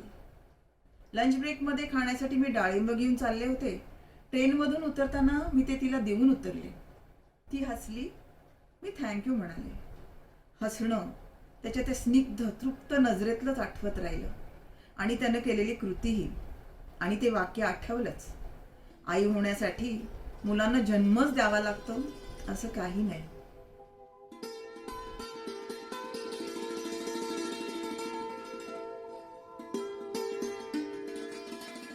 नमस्कार, मी अमृता मोडक. आज 11 मार्च, डॉक्टर उत्कर्षा विरजे यांचा स्मृती दिन. आजच्या दिवशी त्यांच्या आठवणींना उजाळा देता यावा हा आजच्या कार्यक्रमाचा मुख्य उद्देश. खरं तर तसं पाहायला गेलं तर उत्कर्षाताई आणि माझी फार ओळख नव्हतीच. मुळात आम्ही भेटलोच फक्त 2दा, आणि तेही कुठल्या तरी कार्यक्रमाच्या किंवा स्पर्धेच्या निमित्ताने. त्यामुळे खूप ओळख अशी आमची होऊ शकली नाही. उत्कर्षाताईला मी थोडी थोडी ओळखायला लागले ती आत्ता या गेल्या 1-1.5-2 वर्षात. उत्कर्षाताई गेल्यानंतर वेगवेगळ्या माध्यमातून ती मला भेटत राहिली. कधीही तिने लिहिलेल्या लेखांमधून असेल, तर कधी तिच्या सुहृदांकडून किंवा तिच्या नातेवाईकांकडून तिच्याबद्दल ऐकलेल्या गोष्टींमधून असेल, किंवा तिच्या अगदी सुंदर अशा हस्ताक्षरातून असेल. या सगळ्यातून जी उत्कर्षाताई मला कळली ती म्हणजे जगण्याचा मनमुराद आनंद घेणारी एक प्रसन्न व्यक्ती म्हणून. कुठलाही साहित्यविषयक कार्यक्रम असू दे, कवितांचा कार्यक्रम असू दे, नाटक सिनेमा असू दे, किंवा एखादी शास्त्रीय संगीताची मैफिल असू देत, उत्कर्षाताई त्याचा अगदी मनमुराद आनंद घ्यायची. खरं तर मला नेहमी असं वाटतं की उत्कर्षाताई म्हणजे टीप कागदासारखी असावी. म्हणजे बघा ना, आपल्या आजूबाजूला सुद्धा अनेक छोट्या मोठ्या घटना घडत असतात. आपण त्या पाहतो, पण कळत न कळतपणे आपण त्या सोडून देतो, विसरून जातो. पण उत्कर्षताईने मात्र अतिशय संवेदनशीलतेने त्या घटना टिपल्या. भाषेची जाण, भाषेवरचं प्रभुत्व, साहित्याची खूप उत्तम जाण आणि ओघवती लेखणी या सगळ्या गुणांमुळे तिने ते सगळे अनुभव शब्दरूपात कागदांवर मांडले. आणि त्याच सगळ्या लेखांचं संकलन एका पुस्तकात झालं. आणि ते पुस्तक म्हणजे इवल्या इवल्या गोष्टी. आज या इवल्या इवल्या गोष्टीमधलाच एक लेख मी आपल्याला वाचून दाखवणार आहे. लेखाचं नाव आहे प्रिय माऊली. प्रिय माऊली, आज आषाढी एकादशीचा योग साधून याची देही याची डोळा तुला पाहायला असंख्य वारकरी, अगणित भक्तगण तिथे जमले असतील काय? आहेतच. पाहते ना मी प्रत्येक न्यूज चॅनेलवर गेले कित्येक दिवस वारीची दृश्य. आज पहाटे सरकारी इतमामात महाराष्ट्राच्या मुख्यमंत्र्यांनी सपत्नीक तुझी सागरसंगीत पूजा केली आणि शेतकऱ्यांच्या समृद्धीसाठी तुला साकडं घातल्याचीही दृश्य पाहिली. पाऊस चांगला होऊ दे, महाराष्ट्र सुजलाम सुफलाम होऊ दे, अशी विनवणीही केली उभयतांनी. पूर्वी तुझ्याकडे पाठ करून घेतलेले मान्यवरांचे फोटो पाहायची सवय होती, पण आता बऱ्याच गोष्टी बदलत चालल्या आहेत. एका क्लिकवर तुझं दर्शन घर बसल्या घेता येतं हे जरी खरं असलं तरी उन्हा पावसाची, दुखऱ्या पायाबियांची, खाण्यापिण्याची तमा न बाळगता केवळ तुझ्या दर्शनाची ओढ घेऊन दिंड्या पताका फडकवत, टाळ मृदुंगाच्या घोषात तुझ्या नामाचा गजर करत वर्षानुवर्ष नित्य नेमाने येणारी ही वारकरी मंडळी पाहिली ना, की त्यांना वंदन करणं म्हणजे अप्रत्यक्षपणे तुझ्यापर्यंत पोहोचणं असंच वाटतं मला. या वारकऱ्यांची शिस्त कमीत कमी गरजांमध्ये, कमीत कमी सोयी सुविधांमध्ये तुझ्या रूपाची आस घेऊन पायी प्रवास करत आषाढी एकादशीला तुझ्या राऊळी पोहोचणं सारच किती विलक्षण आहे. तुझ्या प्रत्यक्ष दर्शनाला येण्याची आस मनात असूनही भीती वाटते, एवढं मात्र खरं. म्हणजे असं वारी बरोबर पायी येणं शक्य नसलं तर एकदा तरी तुझं रुपडं तुझ्या गाभाऱ्यात येऊन पाहावं ही मनोमन इच्छा आहे. इथे मी देवळात जाताना गर्दीच्या वेळी गर्दी असणाऱ्या वारी जाणं टाळते. कारण त्या गर्दीत, त्या कोलाहलात ईश्वर किंवा राऊळ या संकल्पनेतली शांतता, एकतानता सापडतच नाही. हा माझा विचार ऐकल्यावर माझे एक सहकारी डॉक्टर मला म्हणाले, मग तुम्ही नकाच जाऊ मॅडम. नाही काय, फार अपेक्षाभंग होईल ना तुमचा, जसा माझा झाला. का बरं? अहो मॅडम, अहो गाभाऱ्यात फक्त मोजकी मंडळी असताना प्रवेश मिळायला आपण काही अतिमहत्वाच्या व्यक्ती नाही आहोत. हो पण हल्ली अपॉइंटमेंट निश्चित करून भेट घेता येते माऊलींची, म्हणजे असं ऐकलं होतं मी. हा अपॉइंटमेंट असो नाही तर आणखीन काय, तिथे इतकी गर्दी असते की क्षणभर उभं राहून डोळाभर दर्शन होणं ही अशक्यप्राय गोष्ट असते. अहो साधं माथा टेकवायला गेलं माऊलींच्या पायावर तर ते पुजारी नावाचे यंत्रमानव आपलं डोकं दाणकन आपटून पुढे चला पुढे चला असा गजर सुरू करतात. हा तर हिरव्या लाल नोटा हाती दिल्या तर थोडं रेंगाळता येतं म्हणा त्या गर्दीत. एकंदरीत काय हो, महागाईच फार वाढत चाललीये, त्याला तुम्ही आम्ही तरी काय करणार. तशी ती विठू माऊलीही काय करू शकणार म्हणा. नाही खरंय. अहो पण ती बडव्यांची प्रथा बंद झाली असं वाचलं होतं मी वर्तमानपत्रात, आणि हो न्यूज चॅनलवरही पाहिलं होतं. मी पुन्हा ज्ञानकण पाजळण्याचा प्रयत्न केला तर ते फारच बुवा तुम्ही या अशा नजरेनं माझ्याकडे बघत राहिले. मग जाता जाता म्हणाले, हुंडा देतं का हल्ली कुणी? हा, मुलीला आंदण देतात किंवा तिच्या संसारासाठी उपयुक्त अशा गोष्टी देतात. मॅडम, फक्त लेबलं बदलली जातात. फार पूर्वी वाचलेली ती गोष्ट आठवत राहिली माऊली मला. एकदा ना एक खेडूत तुझ्या दर्शनाला आला आणि गावी परत गेल्यावर साऱ्यांनी त्याला विचारलं, कशी दिसली विठाई? तर त्याला तुझं रुपडं आठवेच ना. कारण त्या गर्दीत पुढे ढकललं जात असताना, कनवटीचे राखून ठेवलेले परतीच्या प्रवासाचे पैसे काढताना, तुझ्या पुढे दाणकन डोकं आपटलं जात असताना आणि बाहेर पडा बाहेर पडा असा हाकारा ऐकताना तुला बघताच आलं नाही ग त्याला. ते काय सांगणार होता तो, तू कशी दिसतेस म्हणून. माऊली, हे अजूनही असंच आहे का ग सगळं? नाही, तसं असेल तर राहू दे मग. कारण आत्ता इथं शाळेतल्या छोट्या मुलांनी वारकऱ्यांच्या वेशात धोतर, अंगरखा, अगदी बाराबंदीही घातली होती काही जणांनी. टोपी, उपरणं, तुळशी माळ गळा घालून दिंडी काढलेली बघितली सकाळी. त्या निरागस चेहऱ्यांमध्येच दर्शन झालं तुझं मला. अजून प्रत्यक्ष दर्शन कशाला? माझी नित्याची कामं सोडून तुझं दर्शनासारखं न होणारं दर्शन घ्यायला येण्यापेक्षा छोट्या पडद्यावर भेटतेच आहे गेले काही दिवस तुला. हो, आता या सगळ्या बातम्यांमध्ये कुणाचा मोबाईल चोरीला गेला, कुणाचं पैशाचं पाकिट मारलं गेलं, अशा घटनांकडे दुर्लक्ष करता यायला लागलंय आता मला. असंही हौशे नवशे सगळे एकत्र आल्यावर हे असं काही बाई होत राहणार या वास्तवाचं भानही आलंय मला आताशा.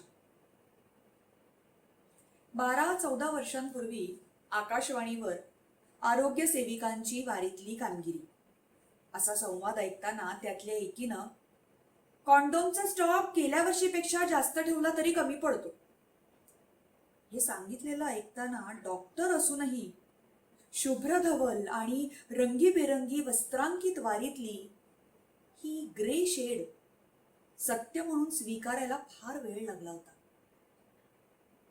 आताची वारी प्लॅस्टिक मुक्त होती, तसा कॉन्डोम मुक्त वारीचा विचार करणं म्हणजे अतिच भाबडेपणा ठरेल नाही. आज बरीचशी तरुणाई देखील या वारीमध्ये सामील होताना पाहते. परिवर्तन हळूहळू होईल ह्याची आशा ठेवू का ग माऊली? जनजागृती होतेय हे तर कॉन्डोमच्या वाढत्या मागणीनं सिद्ध केलेलंच आहे. पण पंचज्ञानेंद्रिय, पंचकर्मेंद्रिय अशी 10 इंद्रिय आणि 11वं ते मन या साऱ्यांचा निग्रह करून त्यांना नियंत्रणात ठेवून सात्विक भावानं जोपासली जाणारी आषाढातली 11वी तिथी, ती आषाढी एकादशी केवळ एका दिवसाची नसते, तर प्रस्थानापासून दिंडीच्या सुरुवातीपासूनच असते. मग ती दिंडी आयुष्याच्या यात्रेची का असू नये? फार खुळ्यागत प्रश्न विचारते मी, हे कळतंय. असो, तुला आता फार वाचायला नाही लावत. पूर्वी मी उपास करायचे संपूर्ण दिवस आषाढी एकादशीचा, पण आता नाही. केव्हा मागे पडला तो उपास तेही आठवत नाही. माझ्या रोजच्या कामातच दिसते, सापडते ती मिठाई असं म्हणणारे आपले संत महात्मे खूप जवळचे वाटतात. अशा वेळी कांदा मुळा भाजी अवघी मिठाई माझी या ओळी काय, किंवा कवयित्री बहिणाबाईंच्या माझ्यासाठी पांडुरंगा तुझं गीता भागवत, पावसात सामावत मातीमंदी उगवत या ओळी आठवत राहतात. आणि सोबतीलाही असतातच की. कुठून तरी कानी येणारं देह देवाचं मंदिर, आत आत्मा परमेश्वर यासारखं गीत तुझं आमच्यातच असणं कळवत राहतं. परमात्म्याचा एक अंश आपल्यापाशी आहे, यानं सुखावून जायला होतं. अरे हो, एक सांगायचं राहिलंच. मध्ये चॅनलच्या कृपेनं रिंगण पाहायला मिळालं. माऊली, तुझं रिंगण हा खरोखरच मस्त प्रकार असतो ग. पण या इहलोकातल्या रिंगणातून सुटण्याऐवजी ते वारीचं चित्रीकरण करायला आलेले आपल्या ओबी व्हॅनमध्ये वारकऱ्यांच्या मनोरंजनासाठी डेली सोप दाखवत होते. त्यावेळी तुला नक्की काय वाटलं ग? ते कळवशील का ग? हा, छे छे, फोन नको करूस. या हृदयचे त्या हृदयी असं टेलिपॅथिक कळव आणि भेटती राहा. तुझीच राऊळीच्या दर्शनाला येऊ न शकलेल्या अनेक लेकरांमधली एक लेक. धन्यवाद.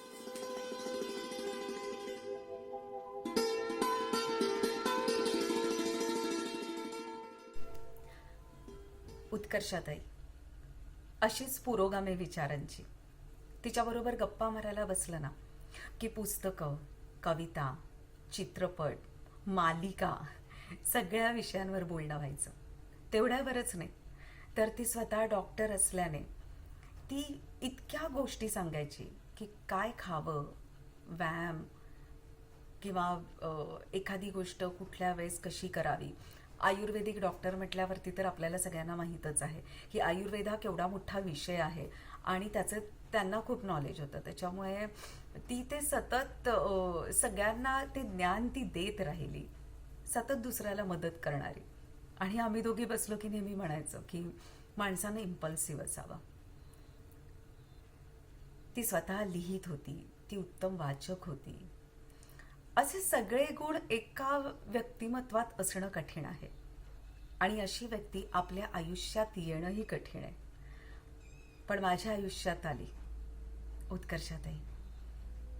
खूप खूप प्रेम.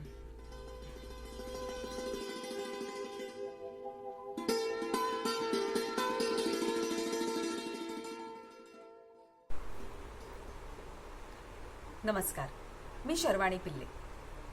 इवल्या इवल्या गोष्टी ह्या कथा संग्रहातील ही एक कथा, कवितेपूर्वी आणि नंतरही.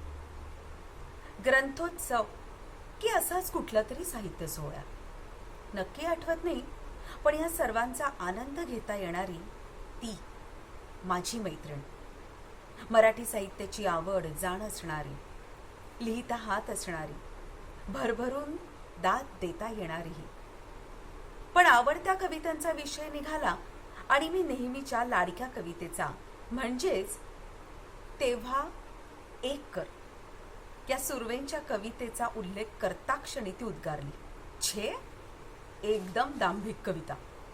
मी बघतच राहिले तिच्याकडे, तर पुस्ती जोडत म्हणाली, खरं सांगते, मला खोटी वाटते ती कविता. का बरं? अगं, फार कमी जणांना जमतं असं सांगणं. तर हाच मुद्दा पकडत ती म्हणाली, तेच म्हणायचंय मला. कमी जणांना कसलं? कुठल्याच पुरुषाला असं नाही वाटणार, म्हणूनच खोटी वाटते मला ही कविता. नारायण सुर्व्यांना तसं वाटू शकतं, उगाच वेगळेपणा मिरवायला म्हणून नाही लिहिते, मीही ठामपणे म्हणाली. तर ती सहजपणे म्हणाली, इतक्या वर्षांचा संसार करून झाल्यावर उतार वयात बायको कुठं जाणार दुसरं लग्न करायला? मग दुसरं एक घर कर खुशाल सांगून मोठेपणा घ्यायला काय जातंय? सुर्व्यांनी एखाद्या हळव्या पण खंबीर क्षणी कृष्णाबाईंना उद्देशून असं म्हटलेलं असू शकतं असं वाटत राहिलंच. नंतरही कितीतरी महिने तो विषय भुंग्यासारखा डोक्यात भुणभुण करत राहिला. उत्तर शोधावं म्हणून कहाणी कवितेची घेऊन आले, चाळलं, तर त्यात ही कविताच नव्हती. माझ्या साहित्यप्रेमी बाईंना विचारलं, संदर्भ माहीत आहे का ह्या कवितेचा? तर त्याही म्हणाल्या, कृष्णाबाईंसाठीच असावी, नक्की आठवत नाही. मग काय वाटलं कुणास ठाऊक, कृष्णाबाईंचं मास्तरांची सावली उलगडून चाळू लागले आणि सापडलीच की कहाणी या कवितेची. सुर्व्यांचा एक मुलगा अगदी तरुण वयात लिव्हर डिसीजनं गेला. त्या प्रसंगी शेजारणी, नातेवाईक बायकांच्या देखत कृष्णाबाईंनी सुनेला कपाळाचं कुंकूही पुसू नको आणि मंगळसूत्रही काढू नको असं सांगितल्यावर बाईंचं डोकं फिरलं अशी चर्चा सोसायटीत सुरू झाली. पण त्या ठाम होत्या. सून अगदी बाहुलीगत सुंदर, वयानं लहान, म्हणून तिच्या काळजीनं, सुरक्षेच्या दृष्टीनं कुंकू, मंगळसूत्र, बांगड्या ठेव असं सांगितल्यावर, वैनी, कुठेतरी मर्यादा ठेवायला हवी असं म्हणणाऱ्या चुलत दिरावर मर्यादेच्या प्रश्नाखाली मला अंधार जाळायचा नाही असं स्पष्टपणे म्हणणाऱ्या कृष्णाबाई. बालपणी कुणाची दृष्ट लागू नये म्हणून आपण बाळाला केरवा मणी घालतो, तसंच माझ्या देखण्या सुनेला कुणाची दृष्ट लागू नये म्हणून काळे मणी गळ्यात राहू दे असं सांगितलं ते चुकलं का असं म्हणणाऱ्या कृष्णाबाई. तरण्या ताठ्या बाईच्या गळ्यात मंगळसूत्र नाही, कपाळाला कुंकू नाही, हातात बांगड्या नाहीत, हे बरं दिसतं का? अशा रीतीनं तुम्ही तिला अगदी पापुडवाणं आणि लाचार करता, छेडछाड करायची पुरुष मंडळींना संधी देता. गेलेल्या नवऱ्याच्या पायाशी मंगळसूत्र ठेवलेलं त्याला कळणार आहे का ते? ते त्याच्यासोबत तिथं जाळलं जातंय की कुणाच्या खिशात जातंय? कुणी पाहिलंय हे सगळं? त्यापेक्षा ते तिच्या गळ्यातच राहिलं तर तिचं संरक्षण तरी होईल. चौकट मोडण्याची प्रयत्न कुणी करत नाही, जुन्या अंधारातच चाचपडत राहतात असं म्हणणाऱ्या कृष्णाबाई वेड्या कशा म्हणायच्या? बरं, हे वेडच असेल तर आज घडीलाही ते आवश्यक आहे, नाही का? तुला एखादी व्यक्ती आवडली, पुन्हा लग्न करावंसं वाटलं तर तसं सांग, तुझ्या पसंतीनं तुझं लग्न लावून दे, किंवा मीच एखादा मुलगा बघेन तुझ्यासाठी, आपण एकत्र राहू असं म्हणणारी कृष्णाबाईंसारखी सासू विरळाच. नंतर श्रावणातल्या एका सणाला या सुनेला गजरा घाल आणि तूही जा देवीच्या देवळात इतरांबरोबर म्हणणाऱ्या पुरोगामी कृष्णाबाई. आणि त्यांना आई, अहो पण लोक काय म्हणतील असं म्हणणारी चौतीशीतली सून मात्र मागल्या काळातली. लोकांचा इतका विचार करू नकोस आणि मनाला कोंडूनही नको ठेवूस. मनाचा कोंडवाडा केलास तर तूही लवकर जाशील, असं म्हटलं कृष्णाबाईंनी. आणि खरोखरच ती गेली. वर्षभरात, अवघ्या 35शीत. वाचल्यावर सुन्न व्हायला झालंच. पण कुठेतरी बरंही वाटत राहिलं की कृष्णाबाईंच्या ठाम विचाराला सुरव्यांनी दिलेलं शब्दरूप म्हणजे ही कविता. 8 मार्च, जागतिक महिला दिन 3 दिवसांवर आलाय. अशा वेळी समजून आलेली, स्त्रीच्या पाठीशी भक्कमपणे उभी राहणारी स्त्री, हा खूप मोठा दिलासा आहे ना. थँक्स टू मैत्रीण. तिनं ते शब्द काढले नसते तर अज्ञच राहिले असते मी या साऱ्याला. खरं तर कवी, लेखक किंवा साहित्यिक लोकांचं असं मूल्यमापन करणं कितपत योग्य आहे? कवितेचा त्यांच्या वयाशी, अनुभवांशी संबंध जोडत त्यांना प्रश्नांकित करणं, दांभिक म्हणणं कितपत योग्य? खरं तर एका प्रश्नाची उकल करायला गेले आणि वाचता वाचता अजूनही काहीतरी गवसलं. कवितेच्या कहाणीसारखी कवितेनंतरची कहाणी.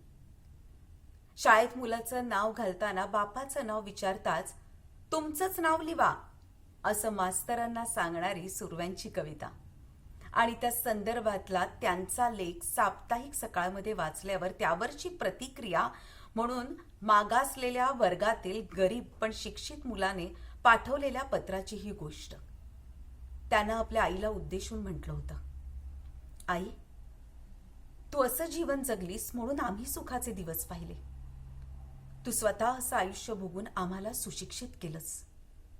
समाजानं तुला झिडकारलं तरी आम्ही झिडकारणार नाही. जगाने वेश्या म्हटलं तरी आम्ही म्हणणार नाही. आम्हाला जगवायला नाईलाजानं हा पेशात स्वीकारलास तू. आता आम्ही मोठे झालोत, कमवू लागलोत. तू आता ते जीवन सोडून आपल्या घरी परत ये. आपलं घर तुझी वाट पाहत आहे. मास्तरांनी म्हटलं, हे पत्र मी वाचलं आणि हादरून गेलो. आईचं जीवन त्याला कळलं होतं. माझ्या कवितेनं त्याला नवी दृष्टी दिली होती, उदार दृष्टिकोन दिला होता. समाजात परिवर्तन करण्याची ताकद साहित्य कृतीत असते हे मला माझ्याच कवितेनं दाखवून दिलं. त्या मुलानं स्त्रीत्वाचा सन्मान तर केलाच, पण माझ्या कवितेचाही सन्मान केला. आत्ता या क्षणी हे लिहिताना वाटतंय, त्यांची कविता, त्यांचं जगणं, त्यांचं सहजीवन, त्यांचं विद्यापीठ, या साऱ्यातनं माझ्याही जाणीवांचं क्षितिज रुंद होत जात आहे. मैत्रिणी, पुन्हा एक वार तुला खूप खूप धन्यवाद.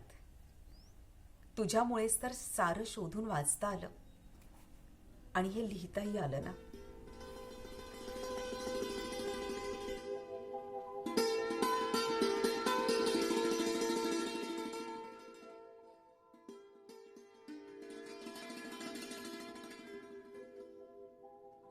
केसरिया गंधार.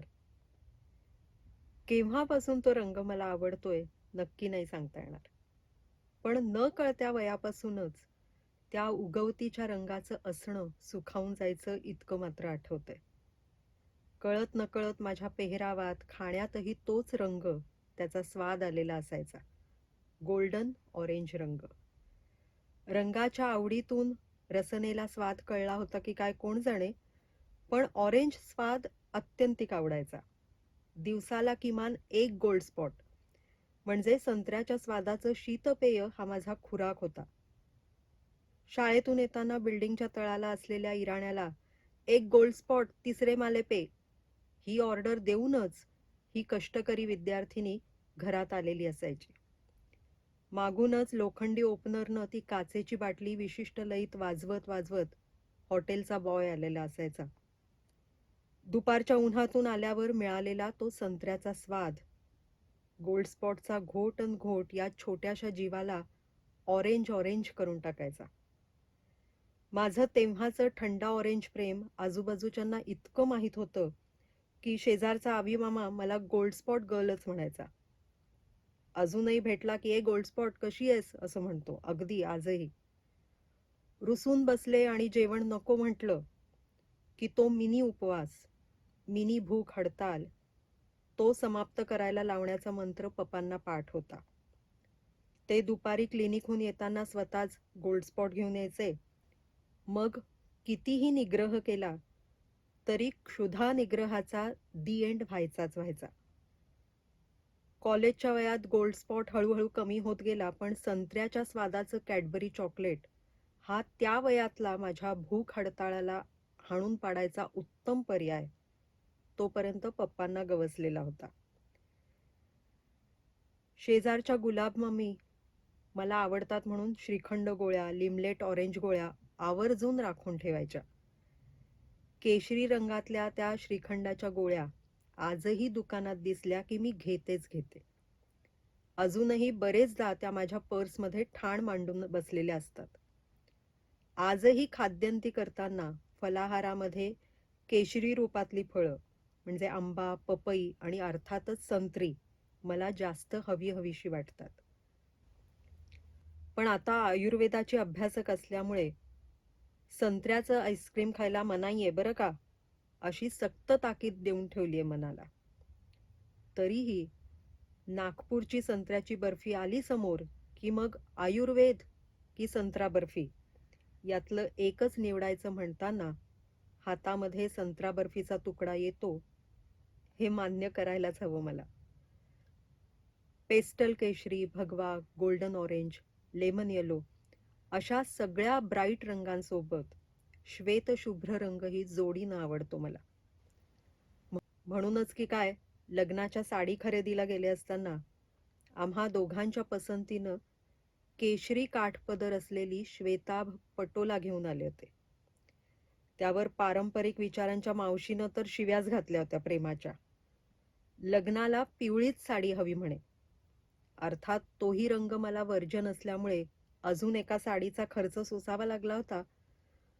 तेव्हा खर्च आणि आज कपाटातली अढळ जागा मॅनेज करावी लागते. आज घडीला दोन्ही साड्या सवतीस उभा न करता एकमेकींना बिलगून लटकतायत हँगरला. केशरी रंग नुसता रंग नाही तर एक वृत्ती होऊन राहिलाय माझ्यात. भवतालात इथं तिथं त्याला भेटताना खूप एनर्जेटिक वाटत राहतं मला. पेस्टल शेडमधली अशोक वृक्षाची केशरी पिवळी फुलं, त्यांचे घोसच्या घोस पाहतानाचा विसावा शब्दातून नाही कळायचा.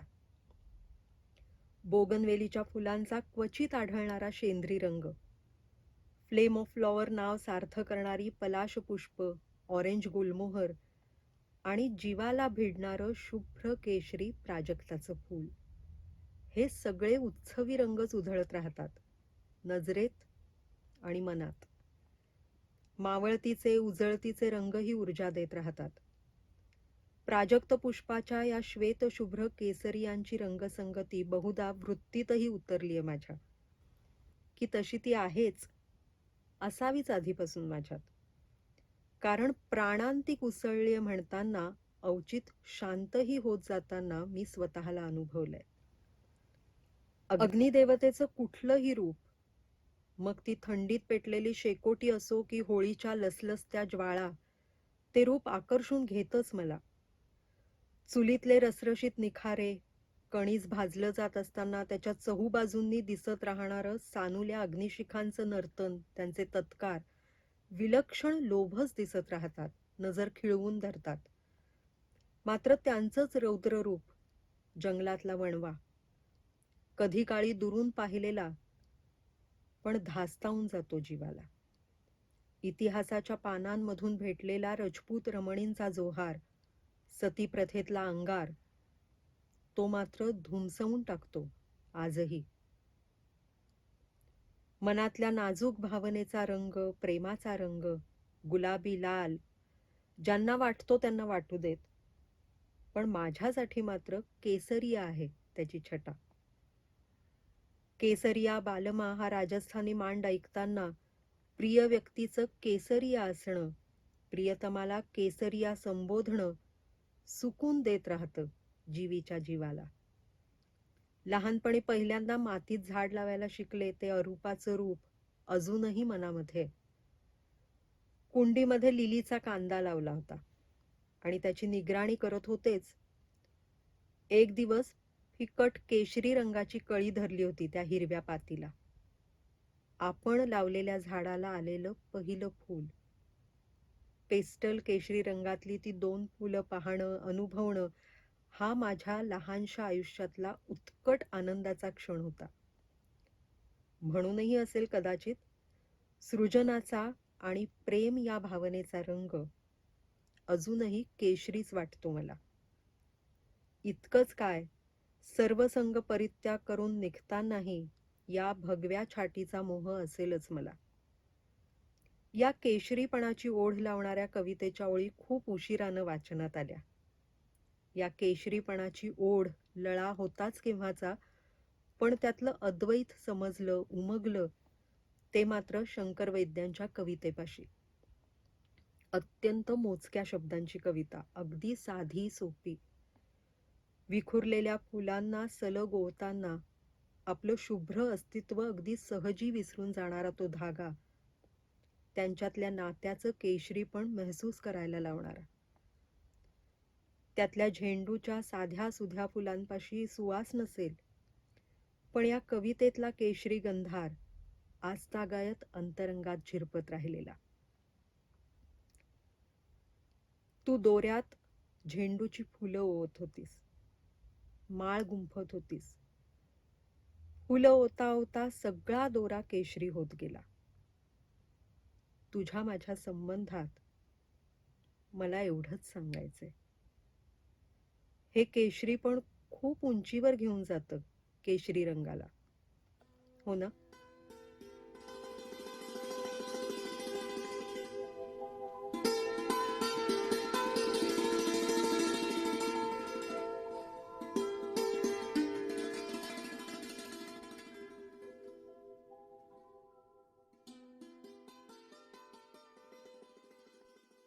एकदा तो चेहऱ्याला रंग लागला की मग तो स्वस्थ बसू देत नाही. कारण अलीकडेच आम्ही सावित्री नाटक पाहिलं पुढे ते बघितल्यावर त्या भयंकर अस्वस्थ झाल्या आणि म्हणाल्या नाही मला आता परत नाटक करायचंय. मग निदान नाटक नाही तर वाचायला येते. हा अस्वस्थपणा जेव्हा कलाकाराच्या मनात असतो ना, तेव्हा मग मला परत वेगळा भगवान शोधायला लागत नाही. जसं मी नेहमी सांगते की हे चित्रशिल्प, ही वीणा आणि मृदुंग येतात कोठून त्यातील भावतरंग. हे हातावरल्या भाग्य नसे देशांचे, हे आहे संचित देणे भगवंताचे. आणि तो भगवंत तुम्ही भेटवलात. धन्यवाद.